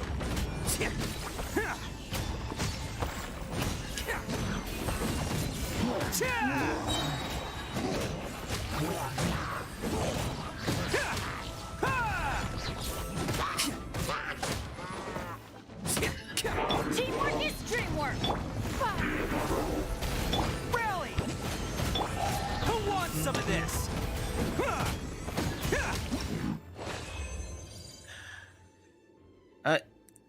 That is done for the stage. Wow.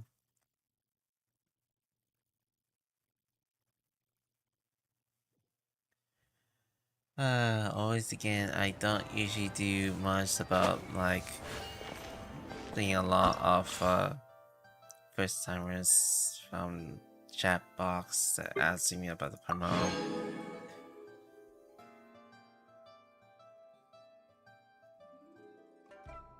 When did they get so fast when they usually reply to this one? So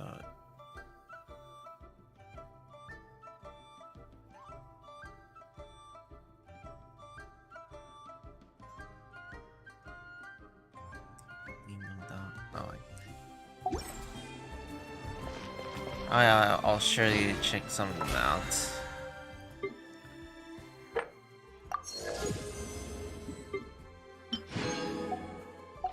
Oh wait.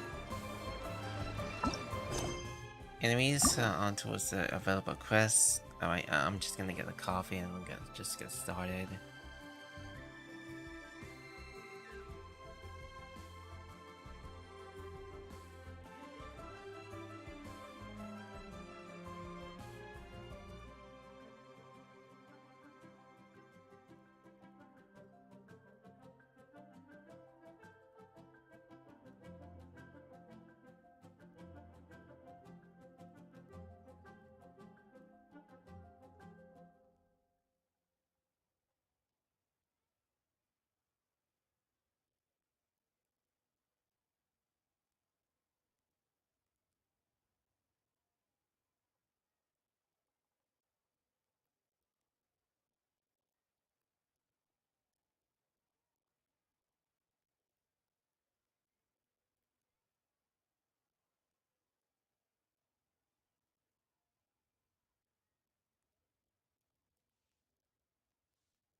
Okay, Anyways, before I'm gonna do that, just gonna look at the chat and just see what was the other messages I'll find out.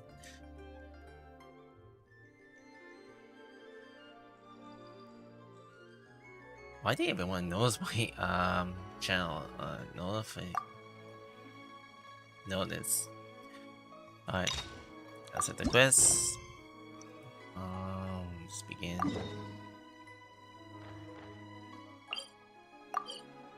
I kind of want to switch over to my Hydro elements with this main character, and probably have to kind of go switcheroo. Because I really noticed that I'll be doing a little playable character for this Chiori. Oh, not that one. Speaking of that one, I've been kind of like weighing out if there will be more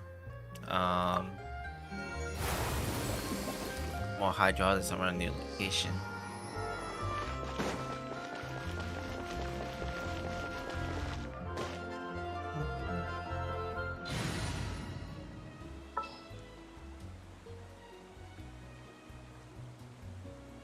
Oh, lead the way. Follow me.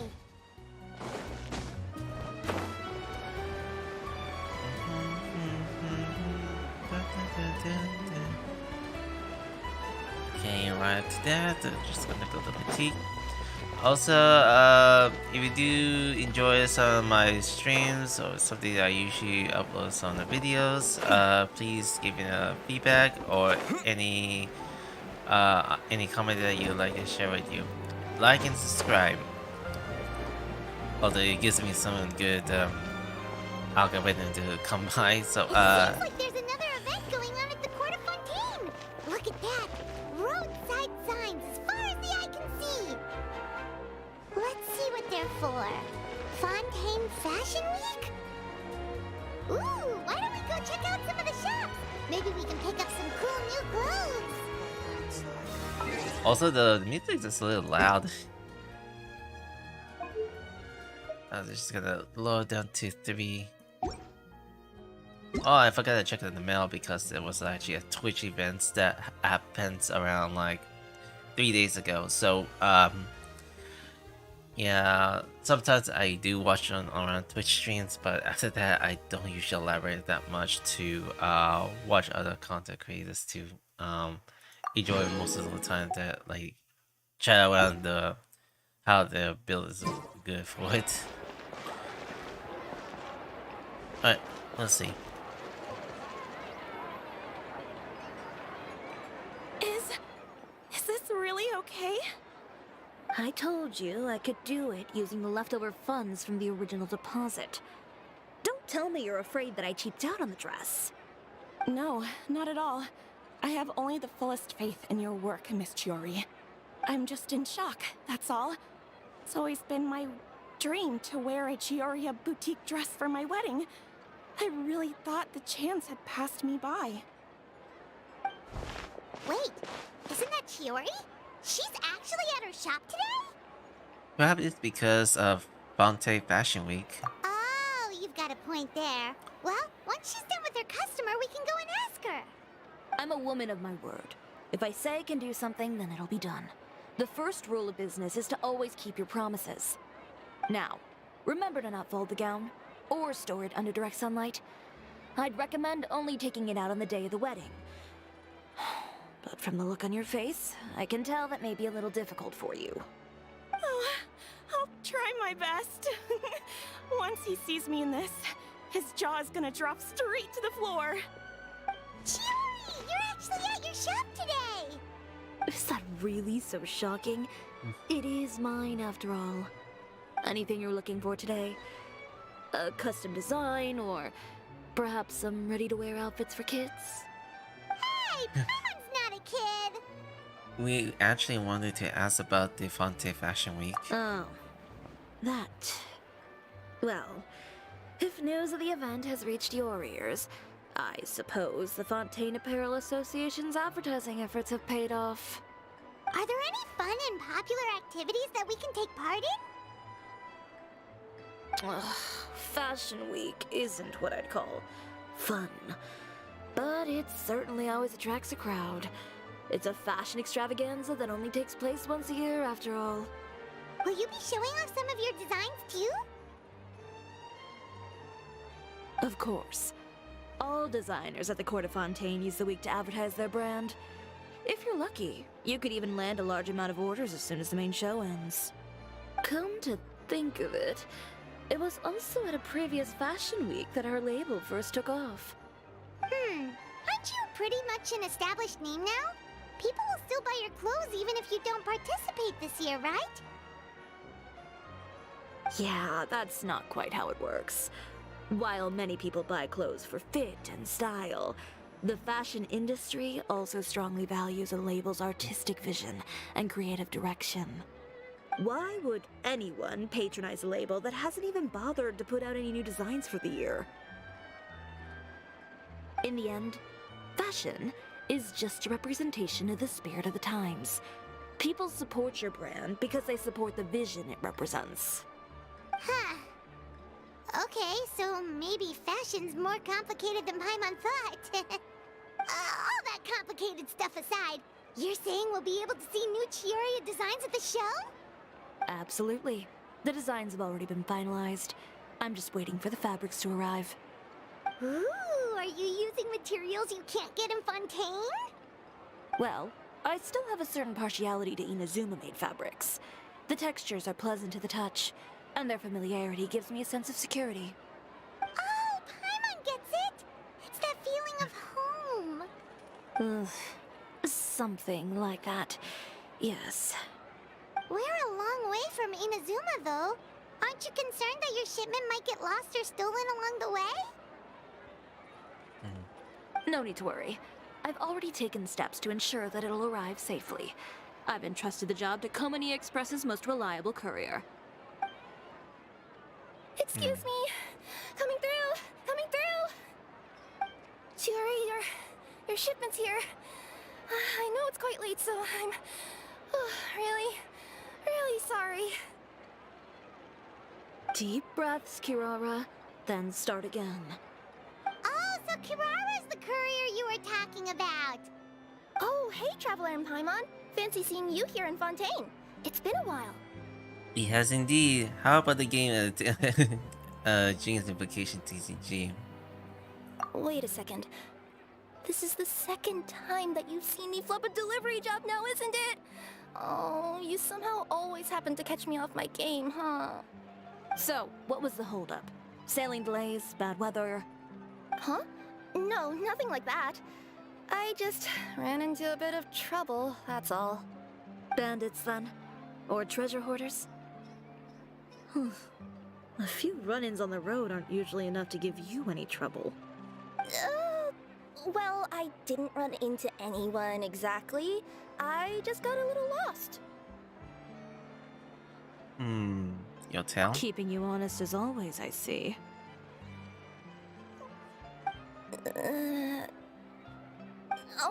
Alright. I was stopped by a group of bandits as soon as I entered Fontaine. They were a little different from the ones I usually run into. I could hear them mumbling about Komani Express. It was obvious they were looking for someone with two tails. So it was a targeted hit? I got the sense that they were actually targeting Chiori's goods. My fabric shipment? Yeah, they said that I could go as long as I left the goods with them. Otherwise, they'd stuff me into my delivery box and toss me into the sea to drown. Oh, are you okay, Kirara? Oh, I'm good. I'm still a yokai after all. I turned them over to the guards. It just took me a while to round them all up. Well, it's not completely out of the ordinary for one of your deliveries to get intercepted. But it still doesn't make sense how you knew it was my goods they were after. You've got other deliveries to make in Fontaine, don't you? Is there something else that you're keeping from me? Huh? Well... Perhaps I need to reconsider how many stars to give you in my review. You always know how to get me, Chiori. Alright, I'll talk. So, I kinda wanted to know why anyone would order a hit on me, so I spent a bit of time investigating. One of the bandits had a loose tongue, which saved me some time. He said that a certain person had commissioned them to intercept Chiori Boutique's delivery. And who might this person be? Chiori, why don't we just let this one go? I mean, I didn't really get injured, and you've still got Fashion Week to worry about. I appreciate your kindness, Kirara, but if I don't teach this person a lesson, I doubt they'll stop here. Anyone that dares to mess with one of my friends deserves a stern talking to and then some. All right. The guy said that the commissioner was someone by the name of Uter. Uter? No, that name rings a bell. Wouldn't you say, Kirara? Well, that's exactly why I didn't want to bring it up to you. So you both know this Uter guy? Through Chiori's complaints about him, sure. He's a fellow fashion designer who's made it his goal in life to make hers as miserable as possible. Oh, so he's like a business rival. A rival is what you call someone who fights you fair and square. Uter, however, just has it out for me as a designer. He's publicly disparaged my design choices, my use of materials. He's practically tried every trick in the book to ruin my good name. I've already warned him before to compete with me fair and square, but I guess he prefers playing dirty. Well, I'm more than happy to oblige. Wait, Chiori, where are you going? To teach someone a lesson. You must be tired after your long journey. Why don't you rest in my shop for a little while before heading back? Chiori! Wait! And she's gone. Oh no. What should we do? You seem concerned. Should we be worried about Chiori? Well, she's always been the type of person to face things head on. But with her fiery temper, I'm just worried whatever she's about to do will feel negative publicity about her right before the start of Fashion Week. Traveler, Paimon, could you go after her and check out the situation for me? As a formal employee of Komonia Express, it wouldn't be appropriate for me to get involved. Sure. Yeah, we'll take good care of Chiori. To be honest, I'm more worried about that Uter guy's safety. Okay, when they talk about tonight. Alright, it's gonna be a long 2 hours, 3 hours, whatever how many hours this story will take. So I might try to think about pulling Chiori, but also there has been Aquino. Aquino. It's hard for me to pronounce, sorry. I don't get used to get character names at all. That will be available ban. Any chance you're on the clock, officer? Nothing good ever comes out of you addressing me like that. Oh? And I see the Traveler and Paimon are here too. Chevras, we meet again. Are you out on patrol? Have everything been going well? Well, things have been fine on my end. We were able to bring in a large number of recruits thanks to that film we made. I suppose the trade-off is that I'm now constantly getting stopped for autographs while out on patrol. Not ideal, if you ask me. Well, you were one of the leading roles after all. The previous events. Did something happen? Of course. Indeed it did. I'll need you to come with me. I only ever hear that phrase from you. Usually I'm the one asking people to do that. Well, are you coming? Not before I know what you're planning. Have I ever made a bad call? The better question is, have you ever made one that didn't violate proper procedure? Okay. A man hired a group of bandits to mug my friend. I'm about to go teach him a lesson. Are you sure this is something you should be telling the captain of the special patrol? It's getting hard to tell whether you're here to report a case or turn yourself in for one. Neither. I'm requesting personal supervision from said captain, so I don't do anything too out of line. Are you planning to? Not if I can help it. All right. Where is this person? Follow me. An antique's value. Just promise you'll start trying to keep yourself out of trouble. Well, when trouble stops coming my way, I'll be sure to get on that. Oh. See. Just think of the case if I have done using it. A little extra training never hurts. Something come with extra. This should be the place. You all wait here. I'll go have a chat with him. You know, Chevraz, Paimon gets the sense that you two are actually pretty close. It's just as Chiori said. We got to know each other pretty well in our lines of work. You could call it a you scratch my back and I'll scratch yours sort of situation. Does Chiori often need your help? I'd say it's mutual. The Special Patrol needs her help quite often as well. We've got tough problems of our own. Getting people to talk, for example. The uniform, the musket, they're intimidating. Most people clam up the minute they see us. Lips sealed so tight, getting them to talk almost feels like trying to break into the fortress of Maripede. But put them in a clothing boutique, and they suddenly start gushing faster than the waters at the Fountain of Lucine. Oh, is it because they're trying to show off or something? Yep. People are vain creatures. They can't help but want to talk up new developments in their lives or show off how much they know about other people. And nothing brings out that sort of vanity quite like fashion. As a result, Chiori often picks up on all kinds of information in her shop. Most of her customers are members of the upper class, which means they're pretty much up to the gills in wealth and intel. You scratch my back and I'll scratch yours. Huh, Paimon gets it now? Exactly. I'm also here to ensure Chiori's safety.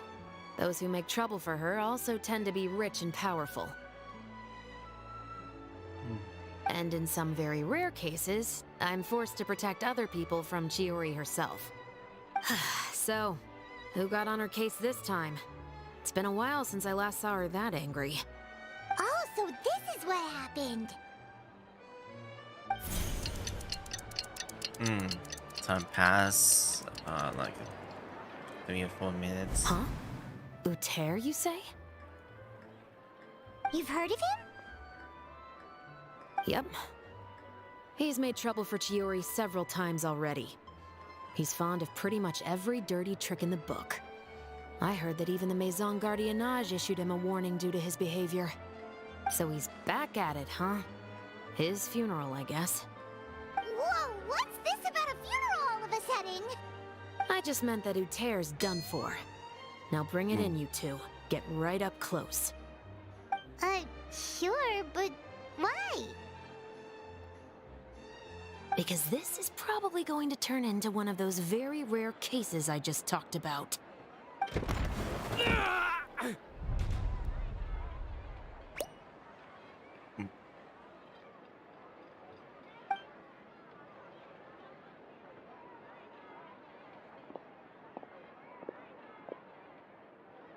What are you doing? Stay away from me! Has anyone ever taught you the definition of stupidity? Huh? Stupidity is doing the same meaningless thing over and over again. It appears you've forgotten what I told you before. So, allow me to refresh your memory. Lay off the dirty tricks. Oh, and if you dare lay your hands on my friend again, you can expect a far less pleasant landing next time. Ahem. Chiori? Officer, an assault's in progress! Please, officer, you've got to do something! Of course. I'll do my utmost to investigate the situation. Unfortunately, I was chatting with this traveler and seemed to have missed what happened. Not to worry, though. If you'd allow me to search the scene, I'm sure I'll be able to collect some useful evidence. You don't mind, do you? There's nothing in there that would implicate you in any illegal activity, I would hope. Gah, forget it. It wasn't that big of a deal. Ms. Chiori, I must also ask you to refrain from engaging in such disorderly conduct in the future, especially out in the open like this. Apologies, officer. I guess you could say I'm just used to tossing out any trash I come across on the street. You... Is there anything else either of you have to say for yourselves? That's all from me. I sincerely hope that today's events will never happen again. We'll see about that. Whoa! That scared the heck out of Paimon! How did he just go flying out like that? Such a incredible strength. Such a great act. You're too kind. Now's not the time to be Sorry, I accepting got compliments. distracted.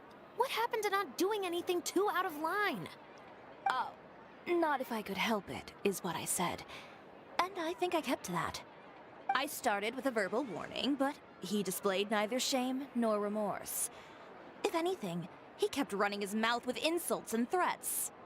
Insults and threats so bad that he deserved to be tossed out like a sack of trash? Believe it or not, they were that bad. He deserved to get knocked down a peg. It's the only way to get him to stop. You could have reported him to the guards. Oh, I will. But it'll take some time for them to gather evidence. And he denied that he ever had anything to do with those bandits. I don't want anything else to happen during Fontaine Fashion Week. On top of that, if Kirara is going to continue delivering goods for me, the least I can do is guarantee her safety. Oh, that reminds me. There is another favor I'd like to ask of you today. What a shame. I believe you've already used up your favor quota for the day. Have I? Well, it's a good thing I was planning on taking an advance on tomorrow's quota then. Don't you think you're maxed out on advances already? I always pay you back in information, don't I? It's just like you said. You scratch my back, and I scratch yours. Okay, I guess I gotta go into the boutique.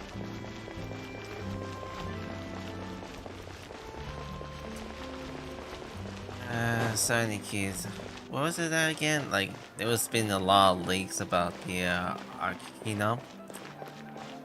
So I know the people were gonna be saving for her. So yeah, I don't usually talk about the links. So I'm just speculating about a lot of tweets going around it. We're back.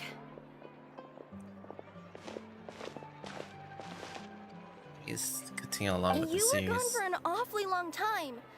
Oh, please tell me nothing bad happened. There's nothing to worry about. All you need to know is that you'll never have to worry about someone in Fontaine messing with your deliveries again. Sorry, Chiori. I didn't mean to cause you so much trouble. What are you talking about? You didn't do anything wrong. Those greedy bandits are to blame, along with a certain someone who doesn't know when to lay off the petty tricks. The next time you need to leave the city, call the Special Security and Surveillance Patrol. They'll escort you half of the way, and the Spina di Rusula can take the second half.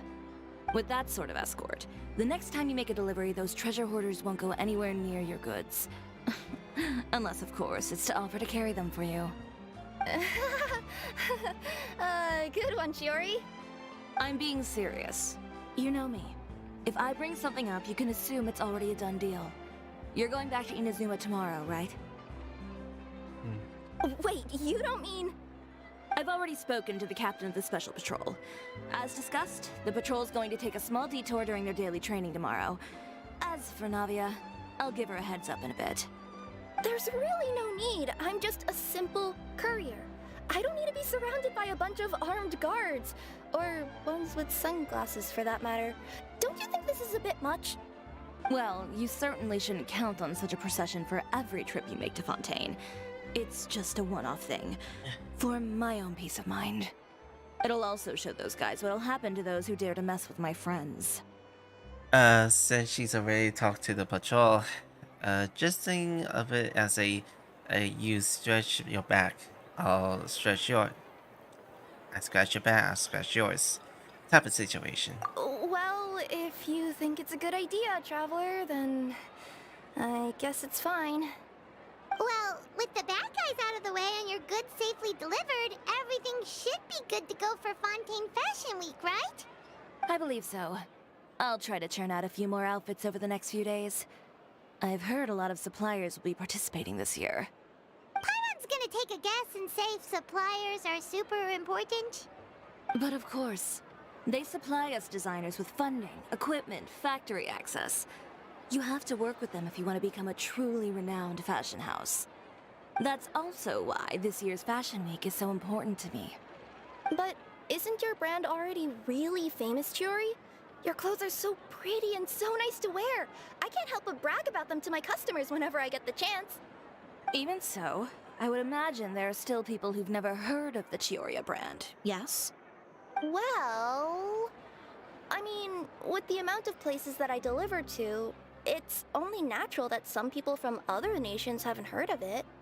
Then it's still not famous enough. My goal is to make the Chiori brand renowned throughout all of Teyvat. All of it? Your business would have to get pretty huge then. Yeah. Wait, would that mean I could just go to any Chiori branch on the continent to get my clothes fixed? It has been pretty inconvenient having to come to Fontaine every time I need to get them patched up. Alternatively, of course, you could just be a bit more careful with them. They're already about as durable as I can make them. Okay, I'll admit, they do get snagged on branches pretty often, but I can't help it. It's hard to be careful about that sort of thing when you're trying to take a nice nap in a tree. Well, if that's your dream, Chiori, then we should do our best to make it a reality. Is there anything we can do to help out with Fashion Week? I'm sure I could think of something. Oh, what is it? What is it? Why don't you come to my shop tomorrow and model for me? Simply put, you'll serve as my living mannequins. Oh, so we get to try on some of your clothes? Got it! Seeing them off the rack will also give me the chance to make some small adjustments to the stitching and the silhouette of the designs. Sounds easy enough. Do you need us for a runaway too? Can you keep the outfits? Most of the clothes you see during Fashion Week are meant to showcase the designer's vision. They're not exactly suitable for ready-to-wear use. If you like them, though, feel free to visit the boutique and see if anything catches your eye. I'll even give you a special discount. Ooh, sounds great! Paimon was just starting to get curious about all this design stuff. Then we have a deal. You'll model some formal wear, Traveler, and I don't know. Paimon here will show off some kids' designs. I'll see you both tomorrow then. Yep, sounds good. Wait, kids' clothes? Huh. Paimon told you already, she's not a little kid. Alright. Just gonna be speaking of the time. So let's see what they are. Speaking of clothes, do yours happen to need any mending right now, Kirara? Well, since you asked, Chiori, there's this part around my waist. Oh, need a bit of letting out around the middle. No! It's a tear. Those bad guys did it. Alright. I guess I have to wait for the next morning. I see. So I don't usually do a lot of like promoting my channel that well, but I'm just kind of like searching for something to, you know, find a group. I know I don't usually like talk about what group that I am at, so it's very complicated for me to be mostly in a community group. As you know, I am not very good at making my own community, so I kind of just not do much and just like move along with life. Speaking of which, Twitch is still doing like a drop, and I think there will be an announcement for the next event that is coming for tomorrow. So yeah, I'll try to participate with the event for like in week before. So I'm not really sure when will this new event will start, so I'll have to kind of keep an eye out with the new updates. And also on YouTube, I guess on YouTube I'll have to be very informed and just be prepared what to kind of like post around there. I did a community post and I'm not really sure everyone will think about it. I'm not really nervous. Did you ever eat the meat? Oh, you can actually enter the boutique? Chiori,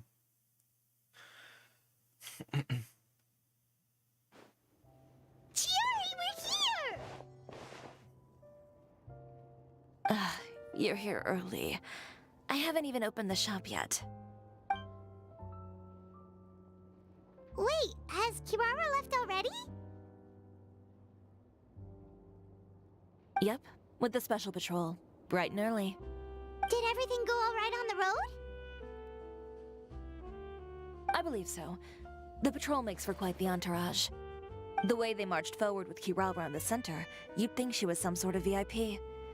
For the second leg, the Spina also came with a pretty large group, led by Navia herself. They took care to clear the path beforehand as well. Kirara won't so much as step on a single stray rock on her journey. I even heard that Navia decided out of the blue to make a batch of macarons as a going-away gift for Kirara. An excellent souvenir to remember Fontaine by, I'd say.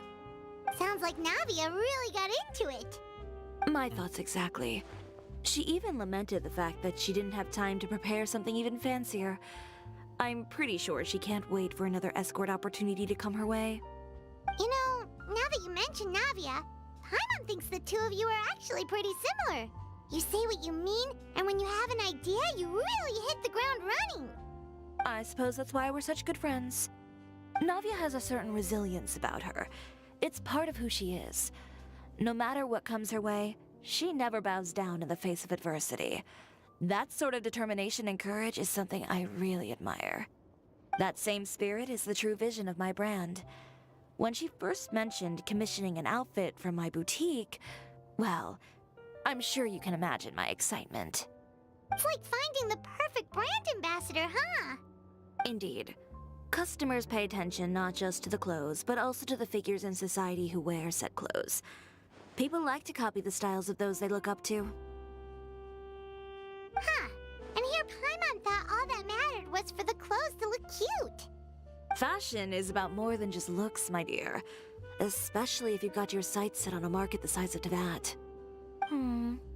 Well, would you look at the time? Oh yeah!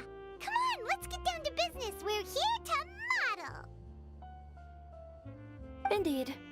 Give me a moment while I go retrieve some fabrics and sample outfits. Why don't you help me set up the shop displays in the meantime? Set them up? How exactly? Just carefully organize the ready-to-wear clothes with an eye toward their types and styles. This way, we can guarantee that the customers will see something different every day. Whoa, there sure is a lot that goes into running a store. Well then, I'll leave the displays to you. So, we just need to put all the clothes with similar styles together, right? let's see, what would be used for?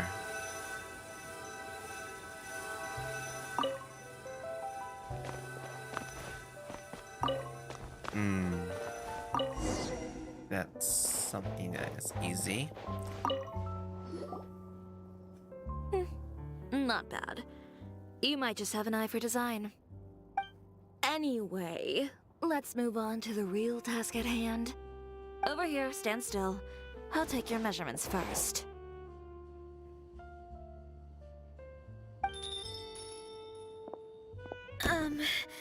Excuse me, Miss Chiori. Oh, good morning, Leanne. How have you been recently? Not too bad.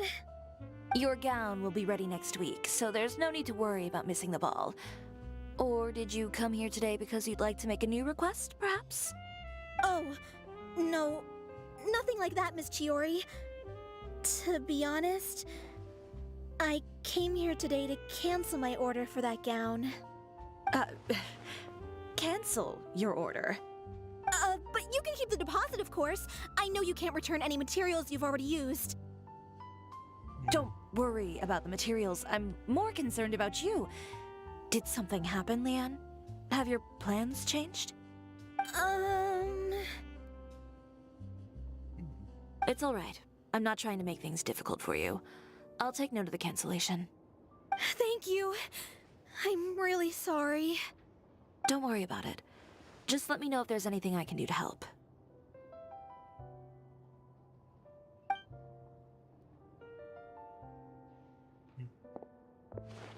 Is it just Paimon, or was she acting a bit strange just now? Wonder why she wouldn't tell us why she was canceling her order. It's not a big deal. These things happen every once in a while. A family emergency, an important payday falling through, a lover's quarrel, no one to take you to the ball. I've pretty much heard it all. Judging from the look on her face, something's keeping her from revealing the truth to us. It's best not to pry. Well, guess this means you'll have more time to work on Fashion Week, right? That's true. Come, let's pick up where we left off. Huh. Is Miss Chiori in? I am. How can I help you? I'd like to return this item. Oh. Could I ask why? It's just, not to my liking. You said I could get a refund if I wasn't satisfied, so that's why I'm here. Is there something about it that didn't meet your expectations? Are the sleeves too short? Or is the color too dark? I can always make those adjustments for you. No need. You don't have to concern yourself with that. I'd just like that refund, please. And I'd be happy to process that for you. If you could just tell me the cause of your dissatisfaction. Is Chiori here? I'd like to return my outfit. Another one? Is there some sort of new calamity coming that I haven't heard about? Another flood? Or an apocalypse, maybe? What does the prophecy say this time? You'll be spared if you get rid of all your clothes? Surely the entire population of Fontaine didn't convene and pick this one day to come and return my clothes. What is going on? What kind of rags are you trying to sell us, huh? The way I see it, this shop is nothing more than a black market front run by a bunch of dirty criminals. Please calm down, sir. What is he talking about? Haven't you heard? Chiori Boutique has been exposed for having close ties with criminals. It's all over the papers. And just who is it that dares to throw that accusation around? Well, you tell us. The fabrics you've got here, they're all sourced from underground factories, aren't they? I've been transparent about my materials from the very beginning. I've already proved there's nothing wrong with them. If a little hearsay and baseless slander are enough to convince you, then by all means, go ahead and hand over your garments right now. Spare yourself from that flood of yours. Or have you not been convinced of that one just yet? You... Elof! Miss Chiori? Go outside and help these customers with their return requests. There's no need to ask them why. We'll refund them at the purchase price. Alright. And once you're done, put up the sign that says we're closed for the day. Got it.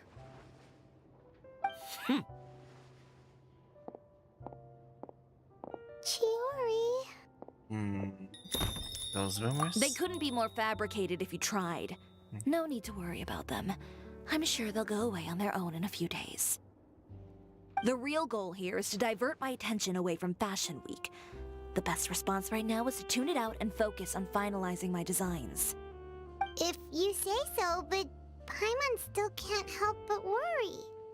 The best way to respond to public skepticism is to let your work speak for itself. There will be no doubt about the quality of my work once my new designs are released. The public just has to see it for themselves. Miss Chiori, bad news! Oh, for the love of... Can a woman not get a moment of peace to do her work? Go on. What's the matter now? It's our accessories supplier. They just sent word that they'll no longer be able to supply us during Fashion Week. What? No accessories? Not even the ones we pre-ordered? Yes, that's what their messenger said. And what about the models we asked them to book for us? I think they'll probably pull out as well. Even the suppliers believe those nasty rumors? Is the messenger still here? No, they've already left. So, no accessories means no brooches, no bow ties, things like that? Not just that. It means no gems, ribbons, gold thread, all the elements that lend life and soul to my designs. But if you take those away, does that mean you won't be able to make your designs at all? Alof, you stay and watch the shop. I'll go talk to the supplier myself. We'll go with you.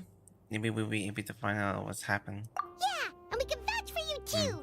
We'll make sure your supplier knows there's nothing wrong with your clothes. Thank you. In that case, please come with me. It's a mystery. I know Miss Chiori has put a lot of work into making Fashion Week a success. I hope you can talk things through with the supplier.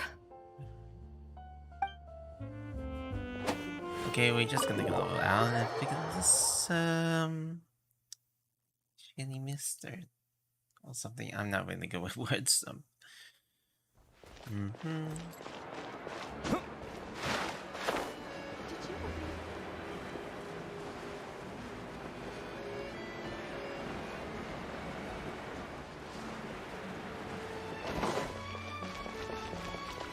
Alright, I guess it's alright, not already. Priority for my my weakness. By the way, we really are just going to talk, right? Of course. I wouldn't do anything to one of my business partners, especially when a reasonable conversation should suffice. Keeps getting more bitter.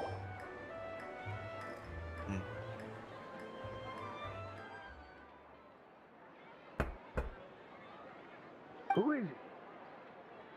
Venger, it's Chiori. We've worked together all these years. The least you could do is allow me a face-to-face conversation.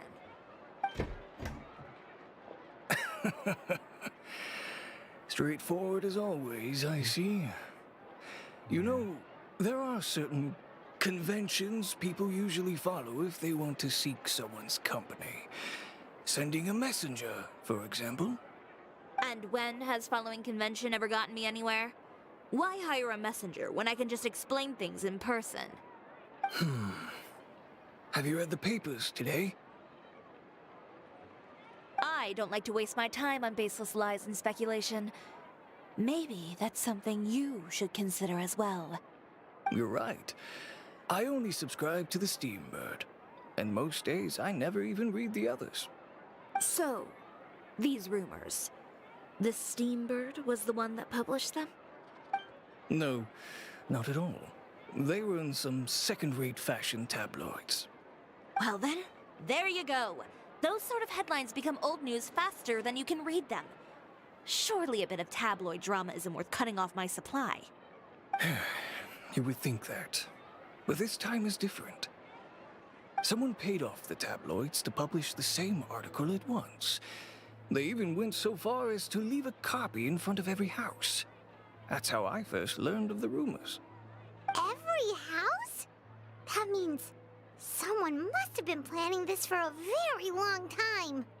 It seems your rival really pulled out all the stops this time, Chiori. The article was even published alongside a photo of you. What sort of photo? A photo of you beating up someone on the street yesterday. Yesterday? Wait, that means... Ucher again. Here, I've got a copy. See for yourselves. Chiori Boutique, located with the good court of the Fontaine. Alright, this is actually a long read. I'm just gonna like read this, look this through. Because I feel the atmosphere is in me.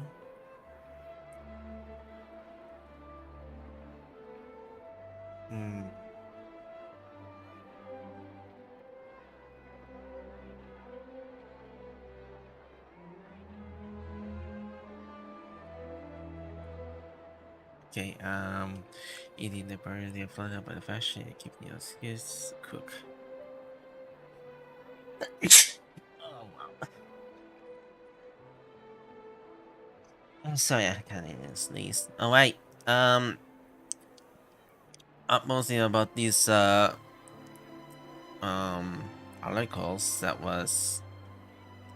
that they had to kind of go through. These are all fake news. Behind the scenes, the true Chiori boutique takes shape. Not a fashion house, but a house of lies. Relying on its close ties to the criminal underworld, the Chiori brand employs illegal competitive tactics to come out on top, giving hope to the evildoers among us that wrongdoing can still prevail, provided you conceal it under the guise of fashion and beauty. I don't know what happened, and I don't want to comment on things that I didn't see with my own eyes. Still, that photo shows you to be the clear aggressor. But the other harassed you first. He even hired some goonies to attack her court. Yeah, he was the one who started it, that little...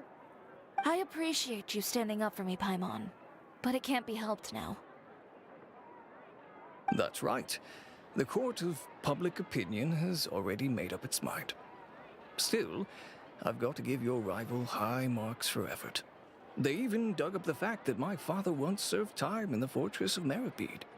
But that was so long ago. In the world of fashion, your past is like a piece of clothing stained with mud. Once tainted, it can never be washed clean.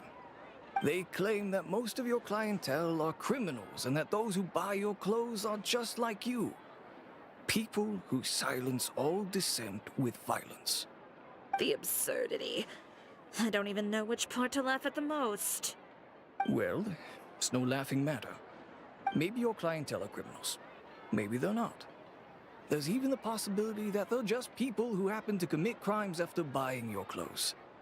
But with the way this article combines fact with rumor, trying to determine the truth is practically an exercise of futility. It's not something people are just going to forget about in a day or two, especially when they've found several people to back up their claims. Venger, are you sure you won't reconsider? If we go through with the show together, we can defeat them fair and square. If I were younger, I might have said yes. But I'm no longer that brave young man with nothing to lose. I've got the family business to consider now. I'd be perfectly happy to work with you again after this, but my daughter is manning the store during Fashion Week, and I don't want her implicated in all of this. She doesn't deserve to be swarmed by all that negative publicity. I understand. Let me offer you a piece of advice, Chiori. For old time's sake. Let this Fashion Week go. There's always next year. You just need to wait for all of this to blow over. You're free to wait things out, Venger. I'll make my own choices. Have you ever thought maybe that attitude of yours is what's gotten you into all this trouble? Have you ever thought maybe this attitude of mine is precisely what paved the way for my success? Well, fair enough. Then I suppose all there's left to say is best of luck. As for the models, none of them wanted to be implicated in all of this either. Understood. Take care.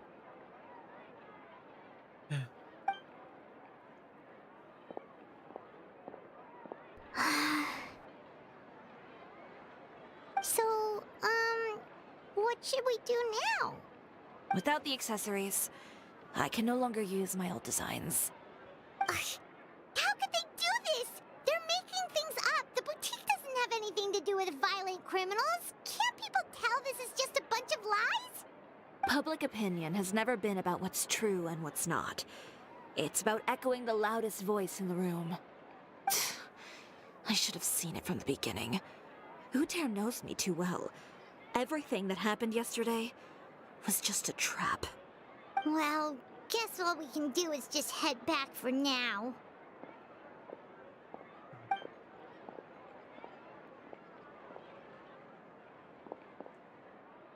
Traveler! Paimon! Charlotte, what are you doing here? Looking for you, of course. Did you see those fashion tabloids this morning? You mean that sorry excuse for an article? Oh, just thinking about it makes Paimon's blood boil. You too, huh? Whoever wrote that article must have known the Steambird would never print something so defamatory. Unfortunately, not all papers in Fontaine share our same sense of journalistic integrity. Miss Chiori doesn't deserve to suffer all this baseless slander. I was just about to find some people to interview so that I can write an article to refute all those claims. If there's one thing I can't stand, it's people who misrepresent and distort the facts. That's great! With your help, we might be able to get some people back on our side! It's my pleasure. I've met Miss Chiori several times. I know she's not the kind of person that article makes her out to be. She was the one who made the hat and tie for my camera, Monsieur Verite. Speaking of Miss Chiori, do you know where she went? Alof told me you were all together. She was just here. Maybe she went over there? Let's go check.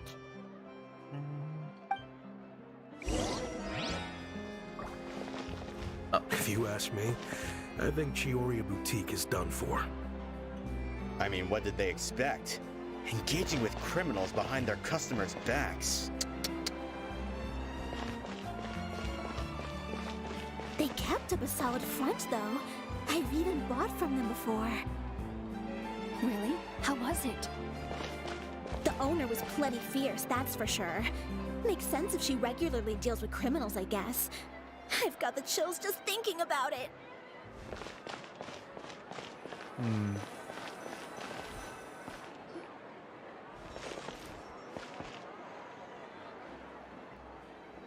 Oh no, we've lost her.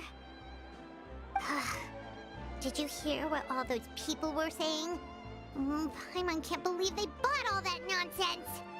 Miss Chiori doesn't often appear in public or give a lot of interviews, so the general public hasn't had a chance to really get to know her.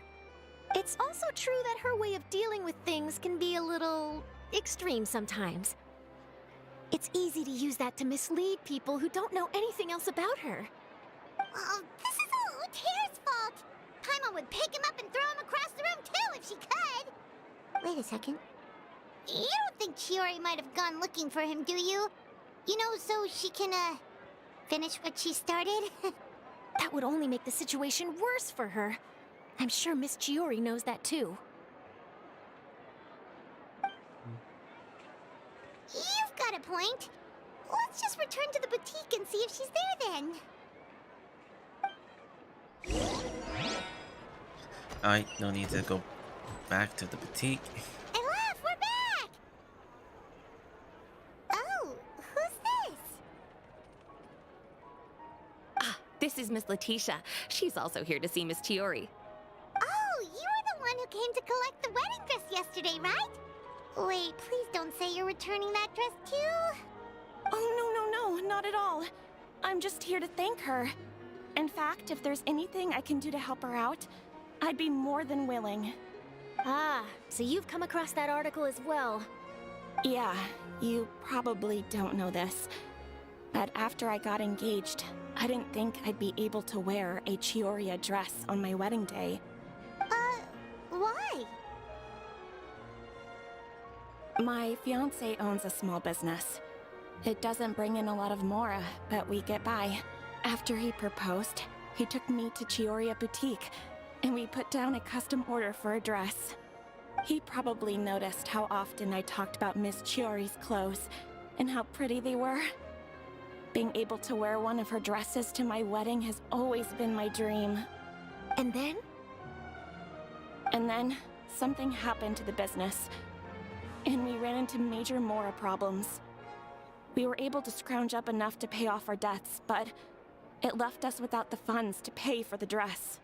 But didn't Chiori say she was able to make the dress from what was left of the original deposit? Yes. When I came to cancel the order, she asked if something happened, and I told her everything. She heard me out, and then told me not to worry. She assured me that the deposit I paid would be enough for the dress, and that she'd be able to finish making it in time as well. She promised that I'd be able to wear a Chiori dress on my wedding day. Well, that's a good thing, isn't it? I've always known Miss Chiori to be a woman of her word. It is good. It's just, after I went home yesterday, I couldn't help but take out the dress and try it on. My fiancé happened to walk into the room and when he saw me, he froze on the spot. Ah, what a shame. He's not supposed to see it until the wedding day. Well, see, that wasn't actually the issue. He's seen a lot of wedding dresses in his time doing business. So as soon as he saw it, he knew for sure that it must have cost far more than what we paid. Huh? So wait, that means... Yeah. Miss Chiori covered all the costs and held nothing back. The fabric, accessories, beading, construction. It was all of the highest quality. Miss Letitia, I'd really like to use your story for a piece I'm writing about the boutique. Would you mind going on the record? Huh?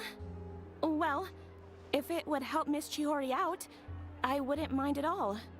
I think it'd go a long way. Your real experience is more powerful than all those lies combined. Hey, Olaf! Has Chiori come back here since we left? Huh? I thought you were all together. Well, we were. If she didn't come back here, then do you know of any other places she could have gone? Oh, I remember now. There's this one cliff by the sea. Miss Chiori would always go there whenever she was upset. In that case, why don't we split up? I'll continue interviewing Miss Letitia, and you two can go look for Miss Chiori. All right, sounds good. Let's go.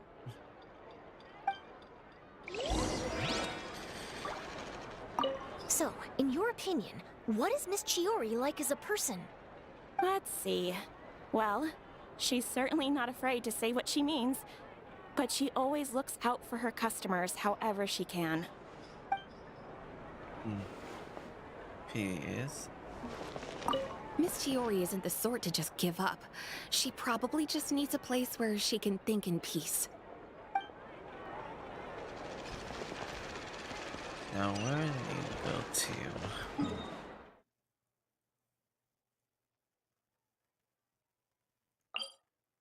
Wait, on this cliff? Oh. Anyways, I need to take a little breather from my allergies, so hopefully I can actually try to hold up my breath. I may try to talk to Wayne things through. There you are, Chiori! Uh-huh. How did you know where I... Alof told you, didn't she? She did. We were just looking for you at the shop and Letitia was there. She wanted to thank you for the dress. So, you see? You don't have to be sad. We'll figure out how to get through this together. I'm not upset. I just wanted to get some fresh air. Want to sit here with me? The view's quite stunning. It's pretty high up. It doesn't look like there's a lot of space. Don't worry. I'll catch you if you fall. All right, don't mind if we do.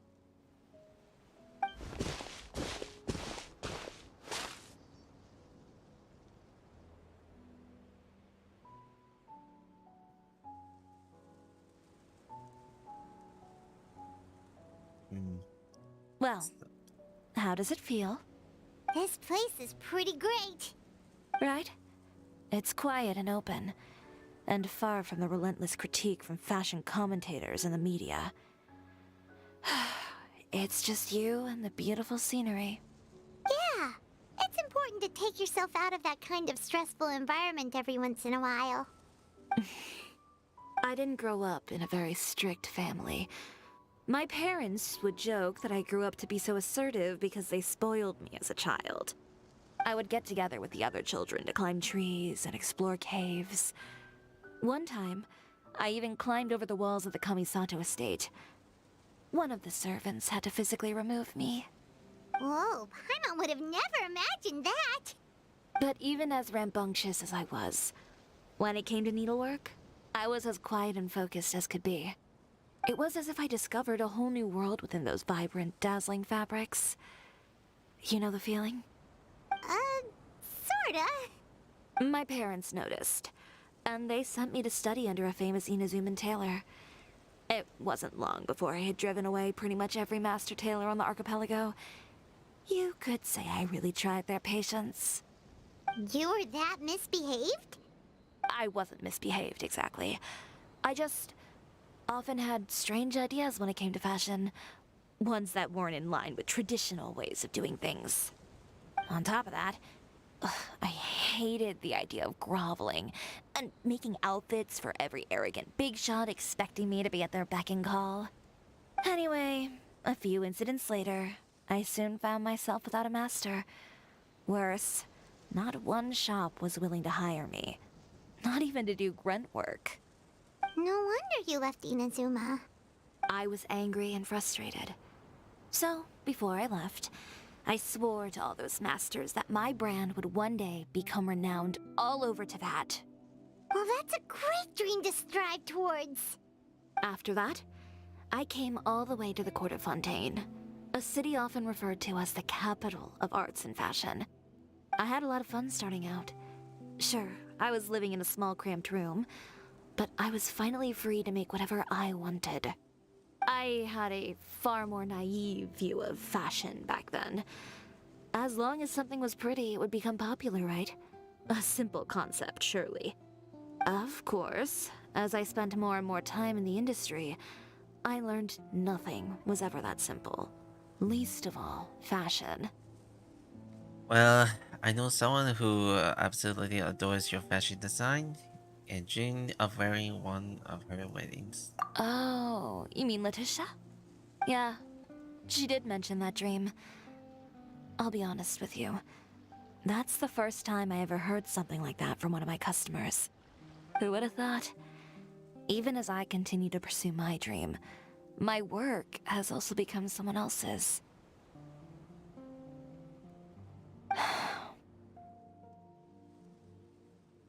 Alright, that's enough sightseeing for one day. Time to come up with a way out of this mess. Ooh, looks like you've got your game face back! Back? It was never gone to begin with. I did say I wasn't upset, didn't I? Paimon thinks we should look for evidence that Uter wrote that article, and that he hired those treasure hoarders to attack Kirara. Charlotte's already working on an article to address all those nasty rumors so we can publish all our findings in the Steambird once we're done. I don't like duking it out in the press. But if Charlotte's thrown her hat in the ring, I won't stop her either. I know where Uter's clothing factory is located. It might be a good place to start looking for some evidence. Sounds good! We'll come with! As for Fashion Week, well, there's always next year, right? So there's no need to be too upset. Huh? When did this become an either-or situation? Find incriminating evidence or participate in Fashion Week. I'm doing both. But your accessories! Didn't you say your designs were unusable without them? Well, it's true that I haven't quite figured out what to do about that, but to tell you the truth, even here in Fontaine, every time I see the sea, I can't help but remember Inazuma and the vow I made in front of those masters. Thinking about all that, I just can't bear to take even one step back. The sea. What did you just say, Chiori? The sea. Seashells, coral. I've got it. Got what? Come, Let's take a dip, shall we? Chiori! Wait, hold up!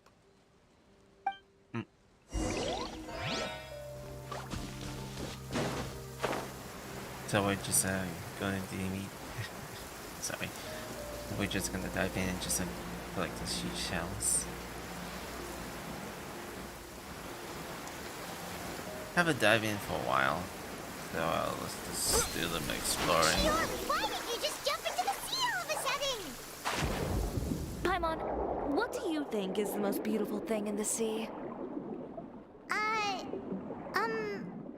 Lumitwal? Or a pearl, maybe? Oh, coral's pretty too. Ah, Paimon gets it now! You want to use things like that as the accessories for your designs! Well, now that you hit the nail on the head, help me grab some, would you? Leave it to us!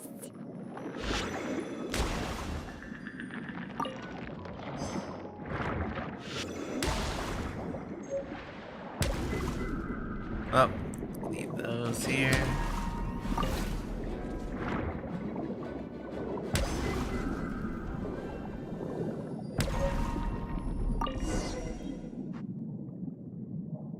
These should be enough, right? Paimon picked all the prettiest ones in this area. Chiori, will these do? Everything looks great. I've also collected a pretty big batch, so we should have enough. Great! So are we gonna head back now and make some new designs?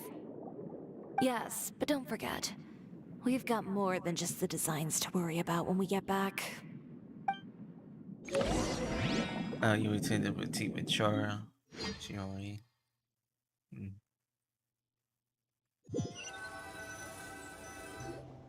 Okay, we've got the materials for the accessories. Next, we'll need to use what we have on hand to create some new outfits. You mean we have to start from scratch? Will there be enough time?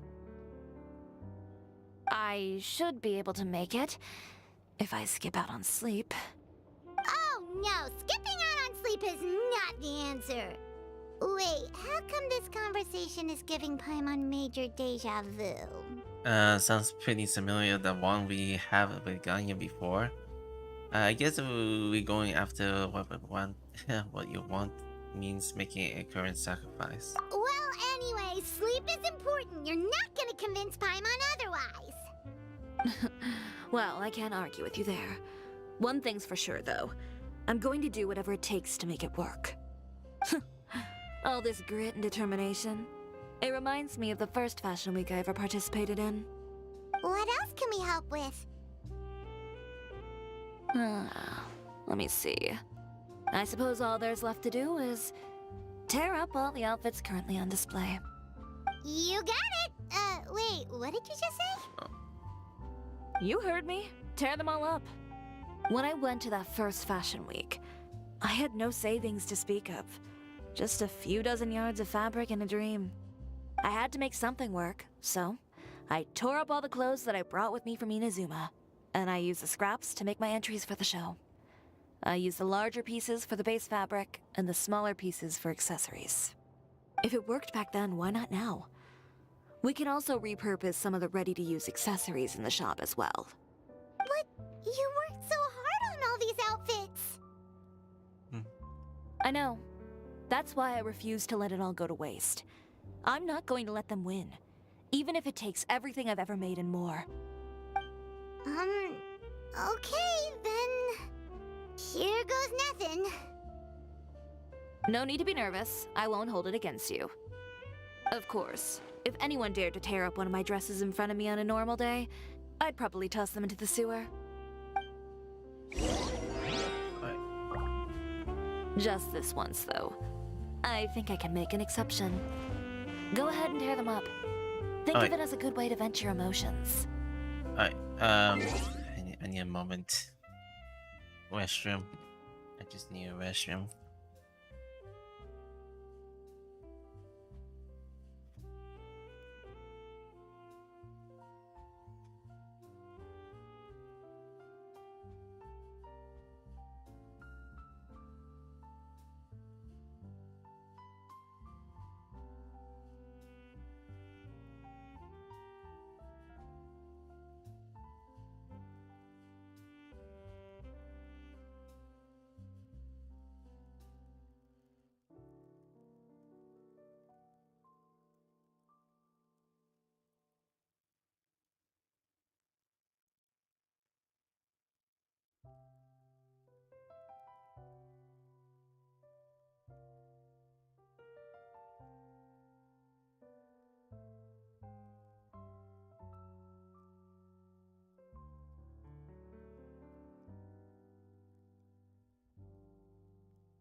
Okay.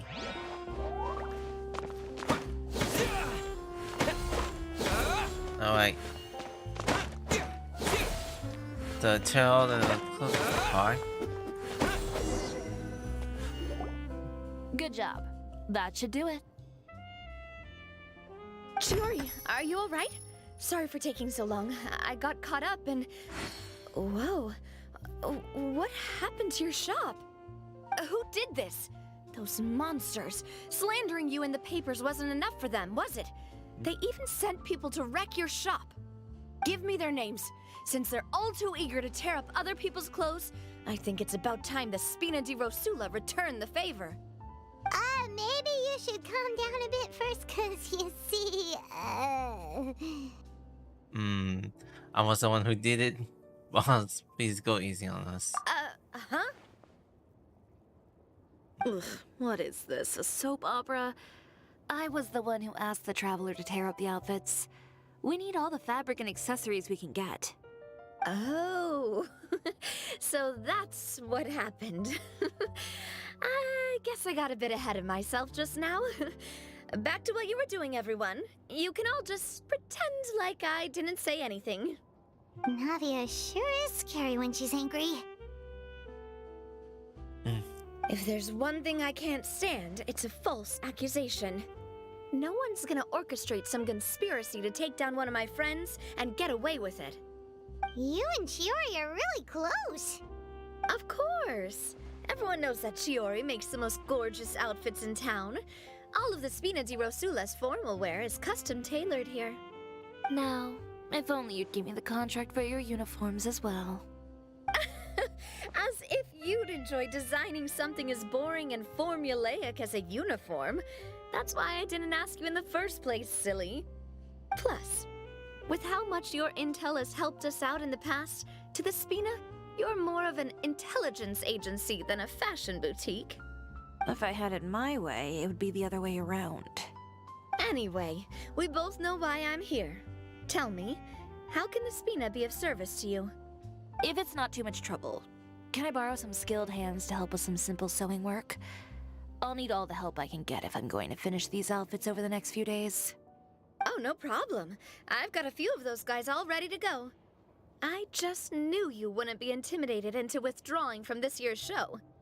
When are you going to get started? I can help with sewing too. Actually, there's something else I'd like to ask of you. Ask away. I'm all ears. Oh, and Traveler and Paimon, could you help me pass word to Linny and Lynette? I'll need their help as well. Gladly. I'm done with my interview. Has Miss Chiori made it back yet? Oh! What happened to the boutique? Who did this? Give me names. I'll make sure every last one lands a full feature on the front page of the Steambird tomorrow. Oh no. Not this again.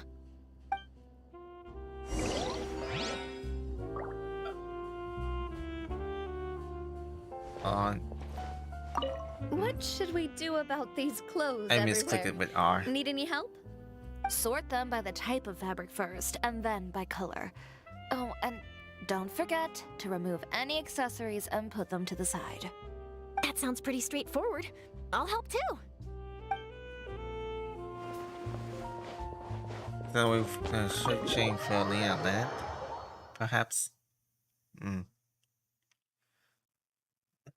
Almost starving. Also, I forgot to do something like take out some of the shredded papers from this morning. I was kind of dizzled out and just need some sleep. Oh boy.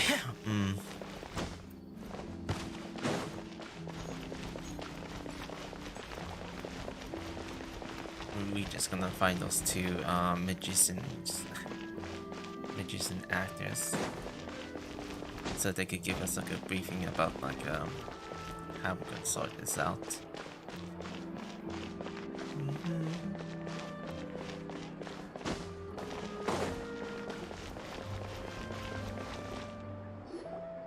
Linny, Lynette! Great, you're both here! A moment later and you'd have missed us. We read the article in the papers. We were just about to go find Miss Chiori. She helped design a number of our costumes in the past and even sponsored one of our performances. The time has come, it seems, for us to return the favor. Oh, perfect! She was the one who sent us! In that case, I assume that there's something we can do to help. Just say the word and we'll take care of it. Okay, so it's like this. Is that all we'll need to do? Should be a piece of cake for the two of us. Paimon's glad to hear it! Well then, guess it's about time we go and find some evidence for all the bad stuff Uterra's been doing, right? Chiori said we shouldn't disturb her over the next couple of days. We can check in with her again once she's done with all the new designs. But the show's in another 2 days, isn't it? Will she be able to make the deadline? Well, according to her, she wants to first beat Uterra fair and square at the show, and then defeat him in the court of public opinion. She said that it'd be like, A two-pronged approach? Courtesy first, confrontation second? Yeah, something like that. Understood. Then we'll have faith in her decision. We'll go make some preparations. See you at the venue in 2 days. All right, we're counting on you.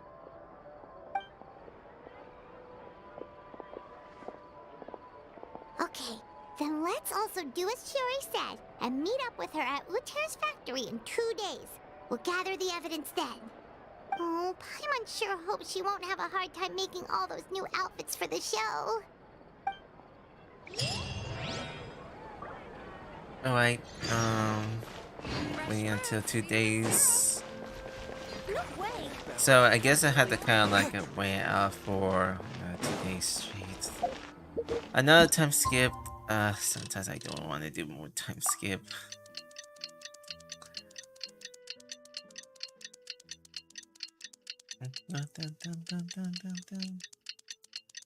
Anyways, back about the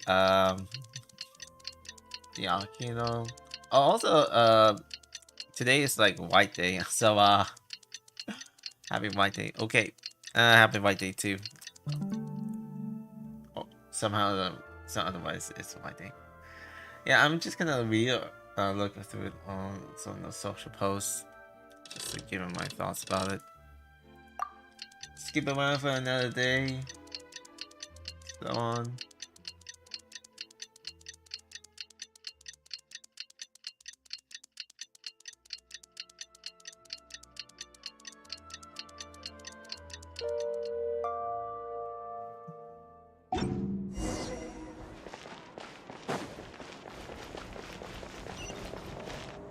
Oh, it's underground. That's all the way for me to come down. I'll go down. Alright. Alright. Let's just head to the underground. City.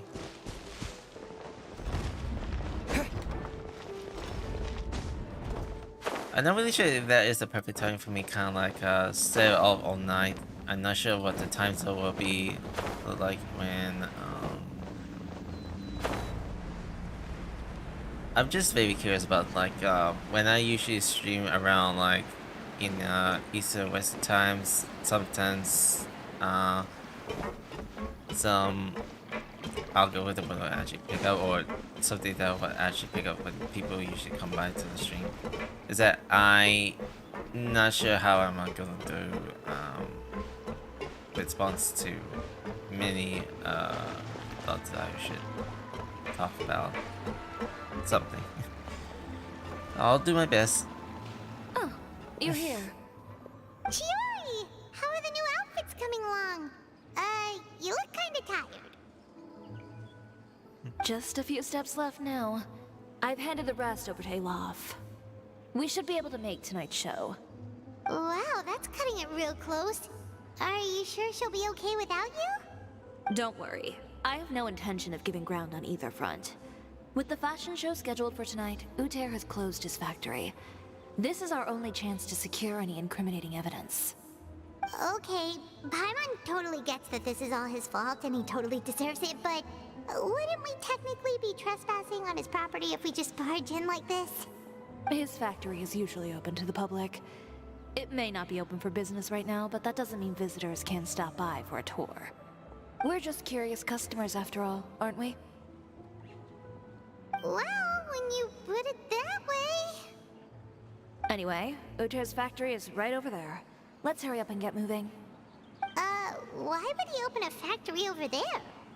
We have different marketing strategies. While I specialize in high-end custom garments, he prefers low prices and large sales volumes. I don't know. Maybe the rent here is cheap. All right. Ooh, it's really creepy. Paimon would never choose to buy anything from a place like that. You make a good point. Let's all be on our guard. So we're just gonna enter into his factory and just like think we could do a deal with this.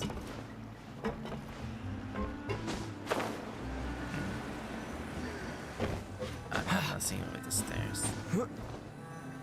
I hear like a oh, like I thought it would be something to find hidden treasure or something. Sorry. Okay.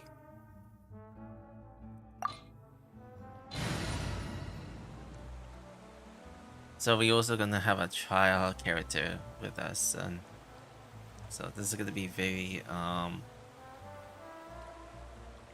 just gonna add a Geo character with me, just in case I need to Geo stuff.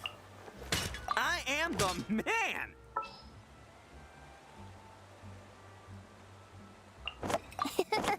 I'll take good care of everyone.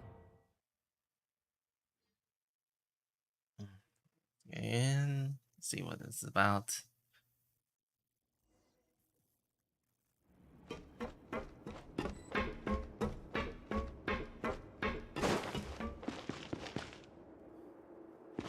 See if I'm missing any treasure. Sometimes treasure may not be spotted in this corner. There really is nobody here.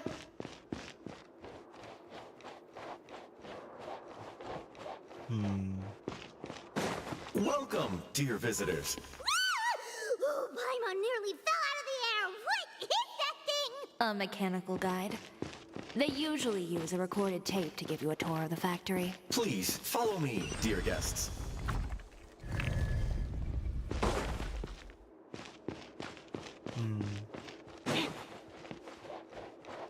First stop on our tour is a look at the gradual evolution of our clothing brand.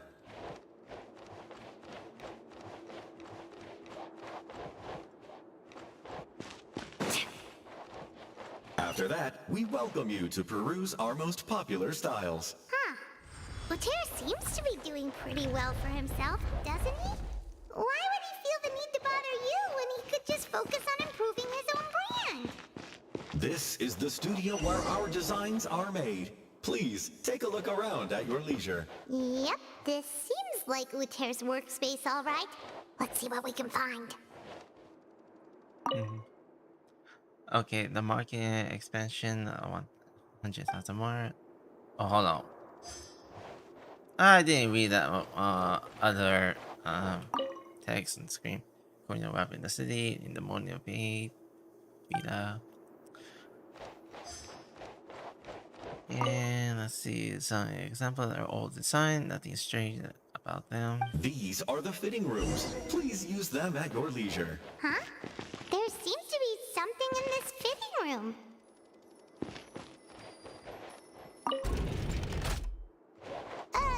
Why did the door just close? Hold on tight, Paimon. Why is it moving?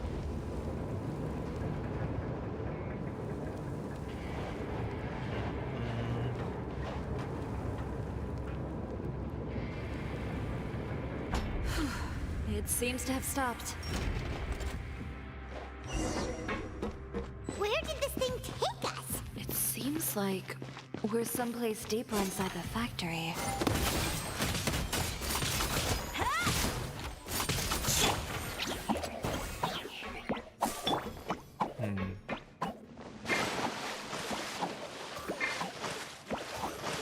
Oh, if I'm missing anything from the chest, I can't even get back.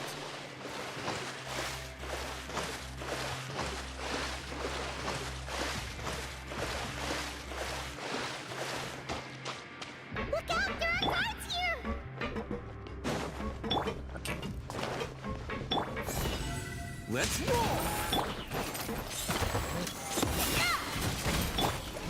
It's showtime!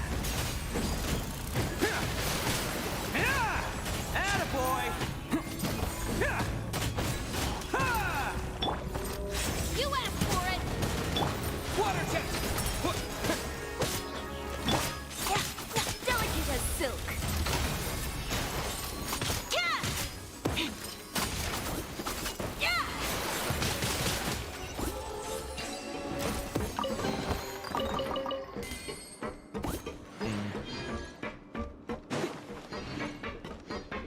Alright, moving.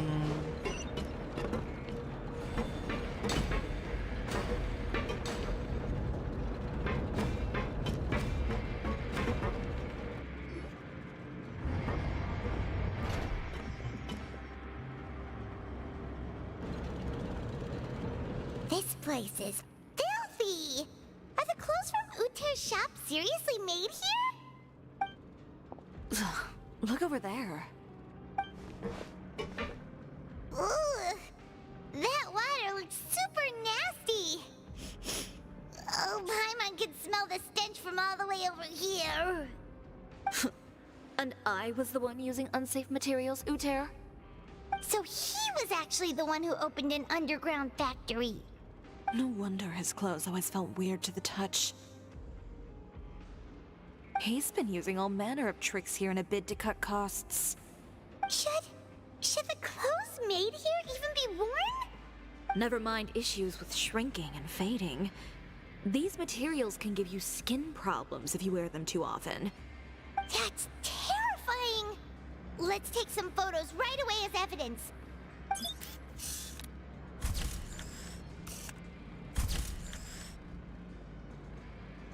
This way he won't be able to try and deny anything in court. Alright, let's keep going. Okay, show these elements and cause of the dash forward, hold and aim, and directly to the side of the dash, and then directly to the dash, direct. Okay, you can decide your dash directly and release the elements and dash towards the target. Doesn't look like there's a path here. Follow me. Let's go up.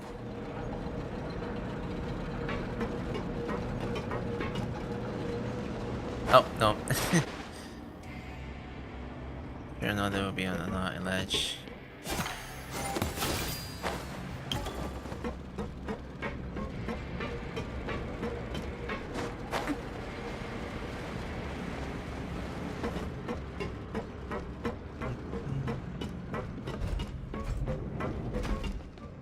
I've seen something here.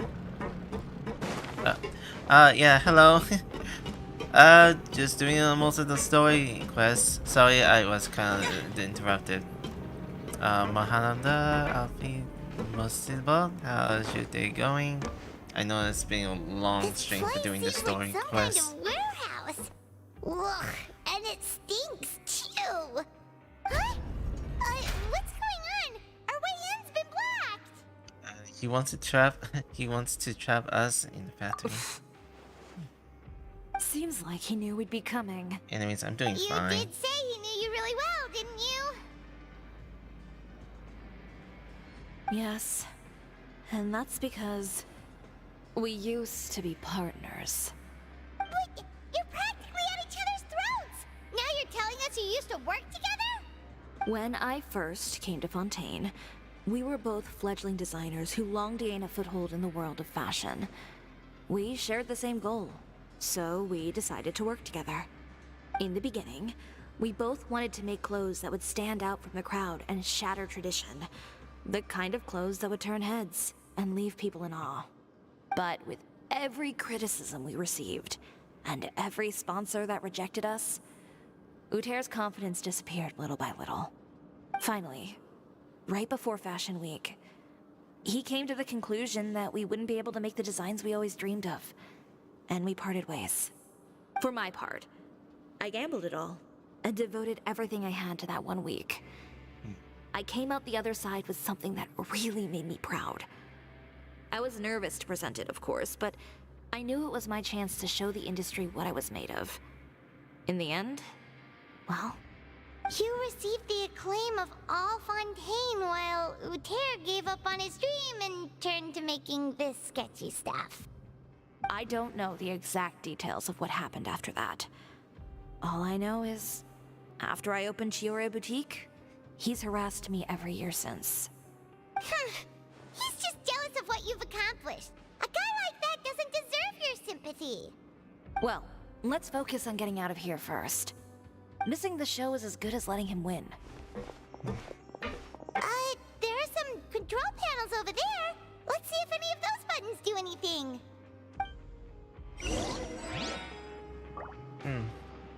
One thing for sure that I do respond on the comments, but sometimes it's not displayed around some of the overlays around the display when I do streaming. Oh, that doesn't seem to have done anything.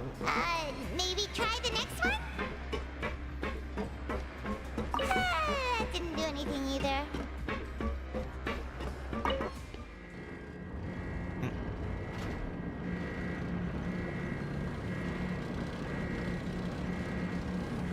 Warning.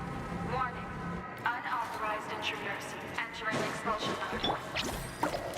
Okay. Lend me a hand. Warning. Unauthorized intruders entering expulsion mode.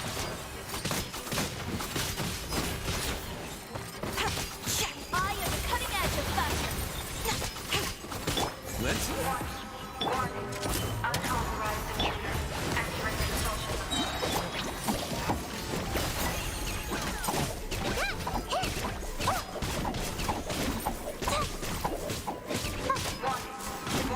Oh. Unauthorized intruders entering expulsion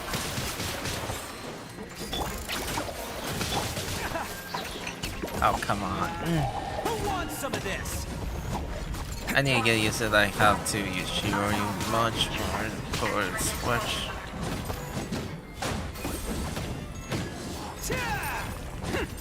Look over there. Seems like there's a way out. Maybe we can use... Warning. Warning. Unauthorized intruders entering expulsion mode.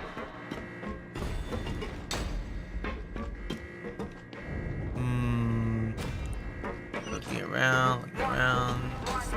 Unauthorized intruders entering expulsion mode.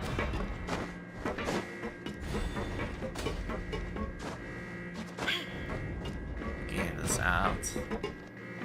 Warning. Warning. What? Unauthorized intruders entering expulsion mode. There's a hidden layer here.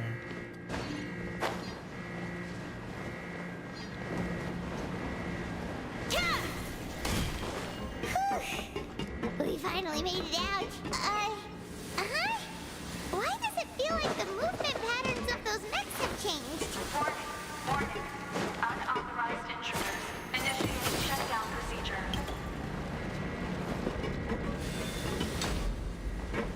Okay, I need a moment to refresh this mood. Warning. Warning. Unauthorized intruders initiating shutdown procedure.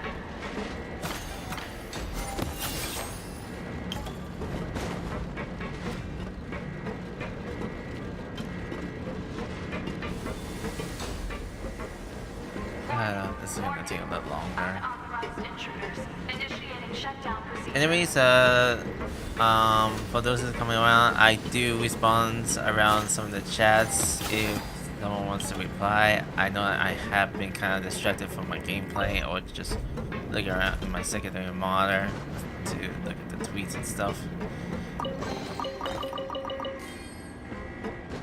But I do reply a little late, just to know, just to say.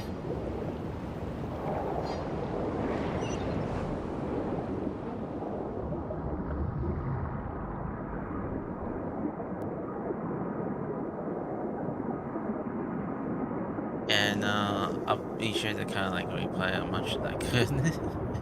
Sometimes I not mostly really focus around many of the chats when they come to We're this finally line. out of that stinky place. Let's take this evidence and get out of here.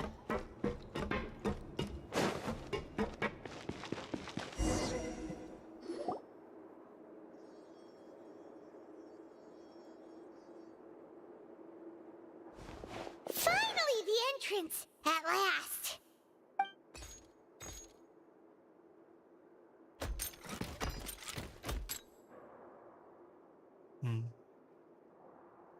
Oh, those chambers couldn't hold you, I see. What a surprise. We've collected a bunch of evidence on all the nasty stuff happening at your factory. You're not getting away this time, Uter. The evidence on your person, you mean? What makes you think I have any intention of letting it get past these walls?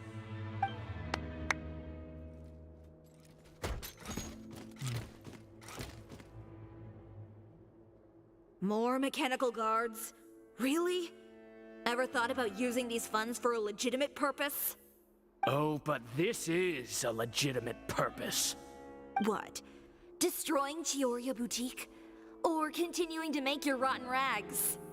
Proving that fashion is merely a laughable farce. A carnival of ignorance! You know what your problem is, Uter? You've become so obsessed with the concept of fashion itself that you let it paralyze you. Stop trying to cater to it. Focus on your own work, and you get to decide what fashion means. Spare me the lecture, why don't you? Sooner or later, you'll cater to all the voices too, you know. After all, what is fashion but another form of public opinion?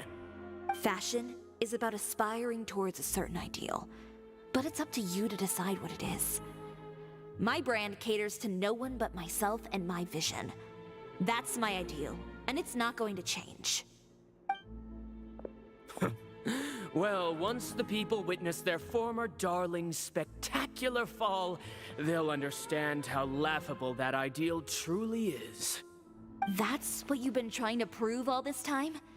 Your jaded understanding of the industry is the reason you've had it out for my brand for so long? You weren't like this before, Uter.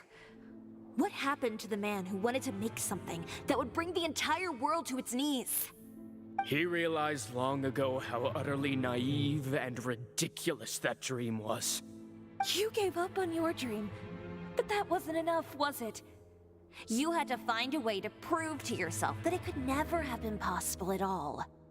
You think you understand, but you're just a bitter man who let his regrets dictate his choices. You regret giving up on your dream. So you stopped at nothing to prove to yourself that it wasn't the wrong choice. This whole thing, Uter. It's pathetic. Pathetic? Why don't you take a look in the mirror?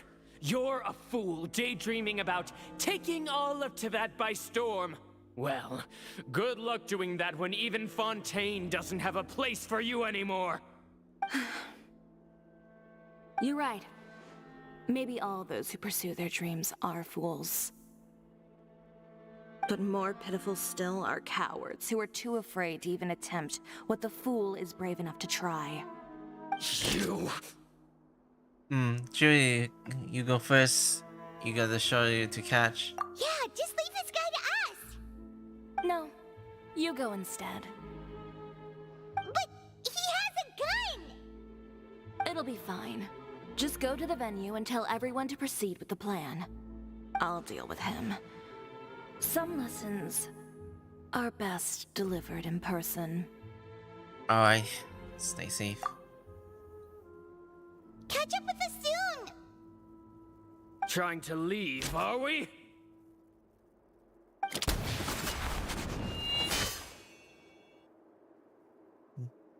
I've held back all this time because of our past partnership, Uter. But all that changed after our tour of your factory. Still trying to talk tough, I see. No matter what you've been through, no matter why you've become like this, if I may borrow the words of a friend, a guy like you doesn't deserve my sympathy. Allow me to show you the true meaning of the Chiori brand. The Chiori brand represents more than a person or a trademark. It's a way of life. Greetings, friends at Fontaine Fashion Week. Please feast your eyes on the extravaganza that Chiori Boutique has prepared for you today.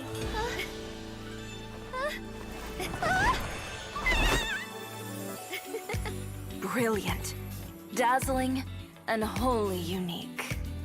And most importantly, An enduring, never-say-die spirit. That's the true meaning of the Chiori brand.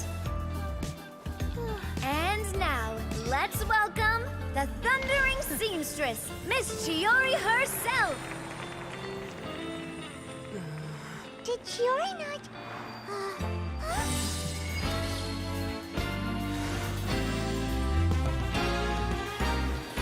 Lights, cameras, over here, please. Let the show begin. the world may change, fashion along with it, but Chiori will remain the same. No challenge is too great. Chiori caters to no one, not even the times. Rather, Chiori will always lead the fashion of our time. Finally, let's not forget.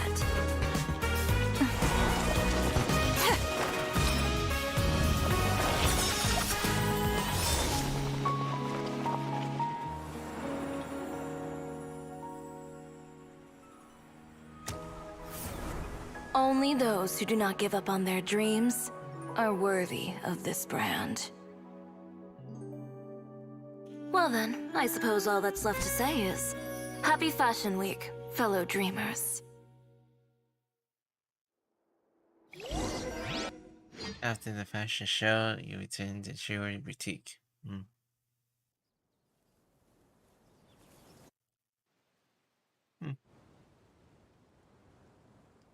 Alright, I guess that's done. How about this? A little more to the left. Like this? Perfect.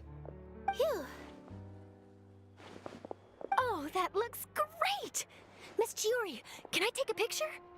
Of course. I didn't know you'd make a brand new signboard. I made it before Fashion Week. I figured it'd be best to put it up after the success of the show. Well, how can you become renowned through all of Tevat without a fancy signboard of your own? The Spina's way ahead of you in that regard. Now that you mention it, perhaps our magic troupe could use one of those. Our signatures are the Grinmalkin cat and the Bogglecat box. Oh, and we need to add Pear as well. Pear would need an alias, of course. How about... the Hangry Bird.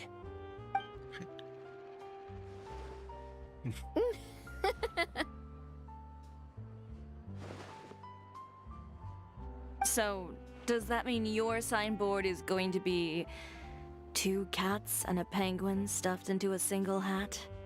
Ooh, that sounds super snuggly and warm. And a bit cramped. Miss Chiori, I'm done taking pictures. You can expect the article in tomorrow's Steambird, along with the evidence the Traveler gathered. Thank you, Charlotte. It's my pleasure. Bringing the truth to light is a journalist's duty. Going forward, feel free to custom order any accessories you need for Monsieur Verite. It's on the house. Huh? You really mean it? Of course. The same goes for you too, Linny and Lynette. If you have need of any costumes in the future, just drop me a note. What about something other than a costume? Thank you, Chiori. It's much appreciated. Well, I don't really need anything. Just don't be a stranger, all right? I don't need anything either. So long as you continue to request my international courier services from Komania Express, we're golden. Actually, that reminds me. When will you be leaving, Kirara? Huh? About that. The Spina di Rosula has prepared a special vehicle for you, so you can just get in and we'll push it all the way out of Fontaine. What? No, that's so embarrassing. Ooh, do we get something nice too, Chiori? Of course. Just hold on a second. Disrupting public order at the show, appropriating venue lighting equipment without authorization, using weaponry in public, hosting a dangerous performance without notifying the authorities. Chevras, we can explain! If you come across anyone who matches those descriptions, please report them to the Special Patrol at your earliest convenience. Enjoyed that, didn't you? You nearly scared me half to death. Says the one who pulled that stunt earlier. How about you do me a favor and tell me in advance next time you're planning something like that? And if I had, would you have approved? No, but it would have at least spared me a whole lot of anxiety. Well, I would say I more than made it up to you, have I not? A whole underground workshop in the Fleuve Sandra, and the man responsible all tied up and handed to you on a silver platter. Sounds pretty thoughtful if you ask me. All right, I won't argue with you. You can have this one. Well, friends, I would say we've earned ourselves a nice meal for our efforts. Let's go.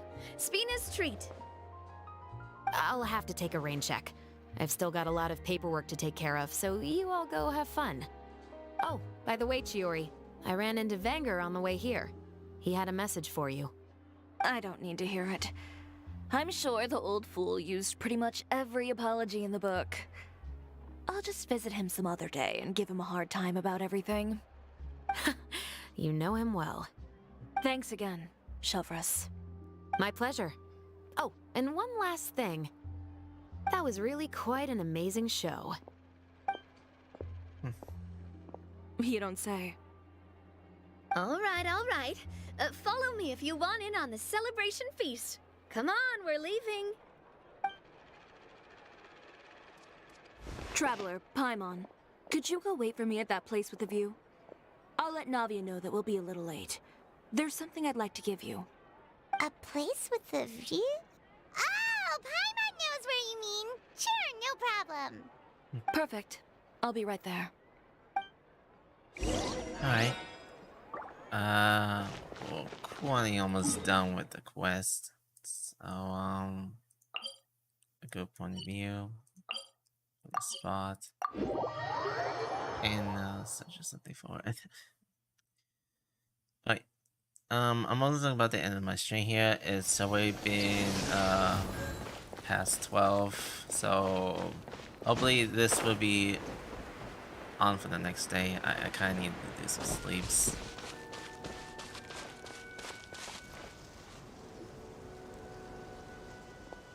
Sorry to keep you waiting. Oh, we didn't wait long at all. But what did you want to give us that you couldn't share right in front of everyone else?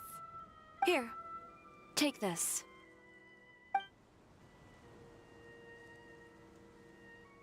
Oh, wow! A brooch! And in the style of Chiori Boutique, too! Wait, Paimon gets one as well? I've only made 2 for now. After much consideration, I decided to give them to you two. Thank you. I'll take good care of it. You've been a great help. Even when things were looking bleak, you stayed by my side. There were even times when I felt like I had to fight back and win, even if it was just to honor the trust that you had in me. Well, we may have helped a little, but Paimon would say you deserve most of the credit. This result, it was all you, Chiori. I know for certain that was not the case. I've chased my dream for so long that I've come to understand something. Apart from conviction and persistence, the thing that matters most is having friends who believe in you even when you don't believe in yourself. A single person can only do so much. Without all your help, Chiori Boutique could have easily fallen to ruin. Well, Paimon doesn't think it would have ever gotten to that point. Not if you had anything to say about it. But, about the stuff you said at the show, you aren't worried it'll rub some people the wrong way? Perhaps my words were a little pretentious, but they do reflect how I truly feel. I won't bow or scrape before any force in this world, much less any individual. I'm confident in the quality of my work. Create something beautiful, and there will always be people who appreciate it. Well, guess there's nothing to worry about then. Should we go back and join them at the victory feast? Oh, yes. Of course. But before that, I'd like to admire the view for just a little while longer. You know, of all the nights I've spent in Fontaine, I'd say this is the loveliest by far. Alright, that's the end of the Act 1 again. So yeah, that's pretty much it. Doing Chiori's story quest and done within Anavia. Or a Xianyun quest. Possibly. Also, I wanted to check the email because it's actually Jean's birthday, like, right now, or probably that is up right now. So,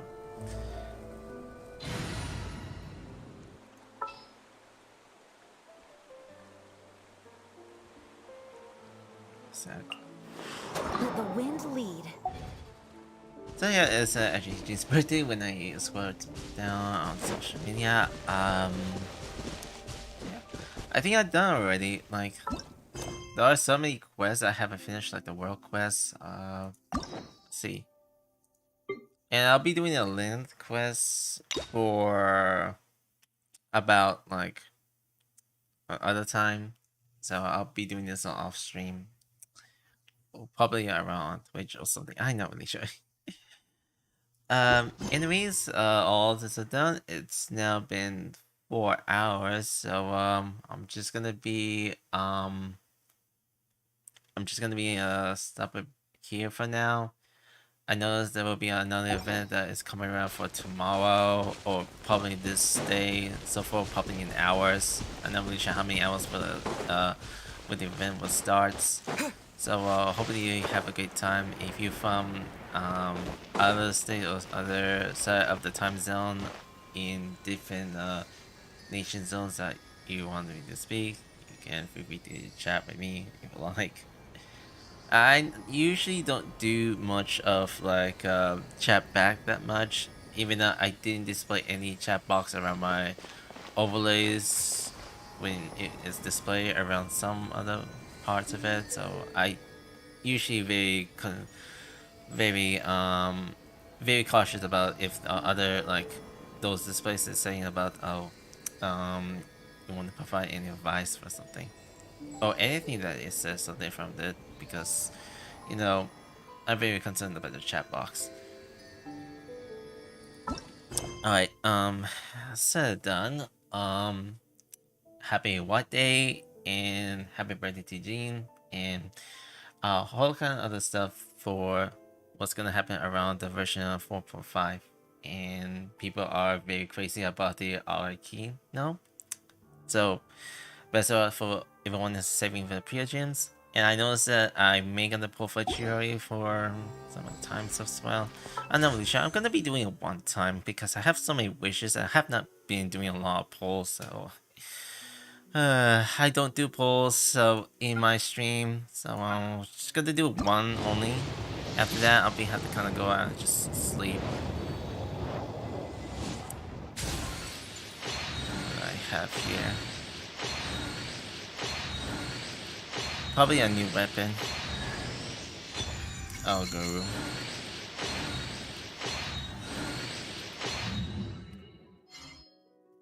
Oh, wait.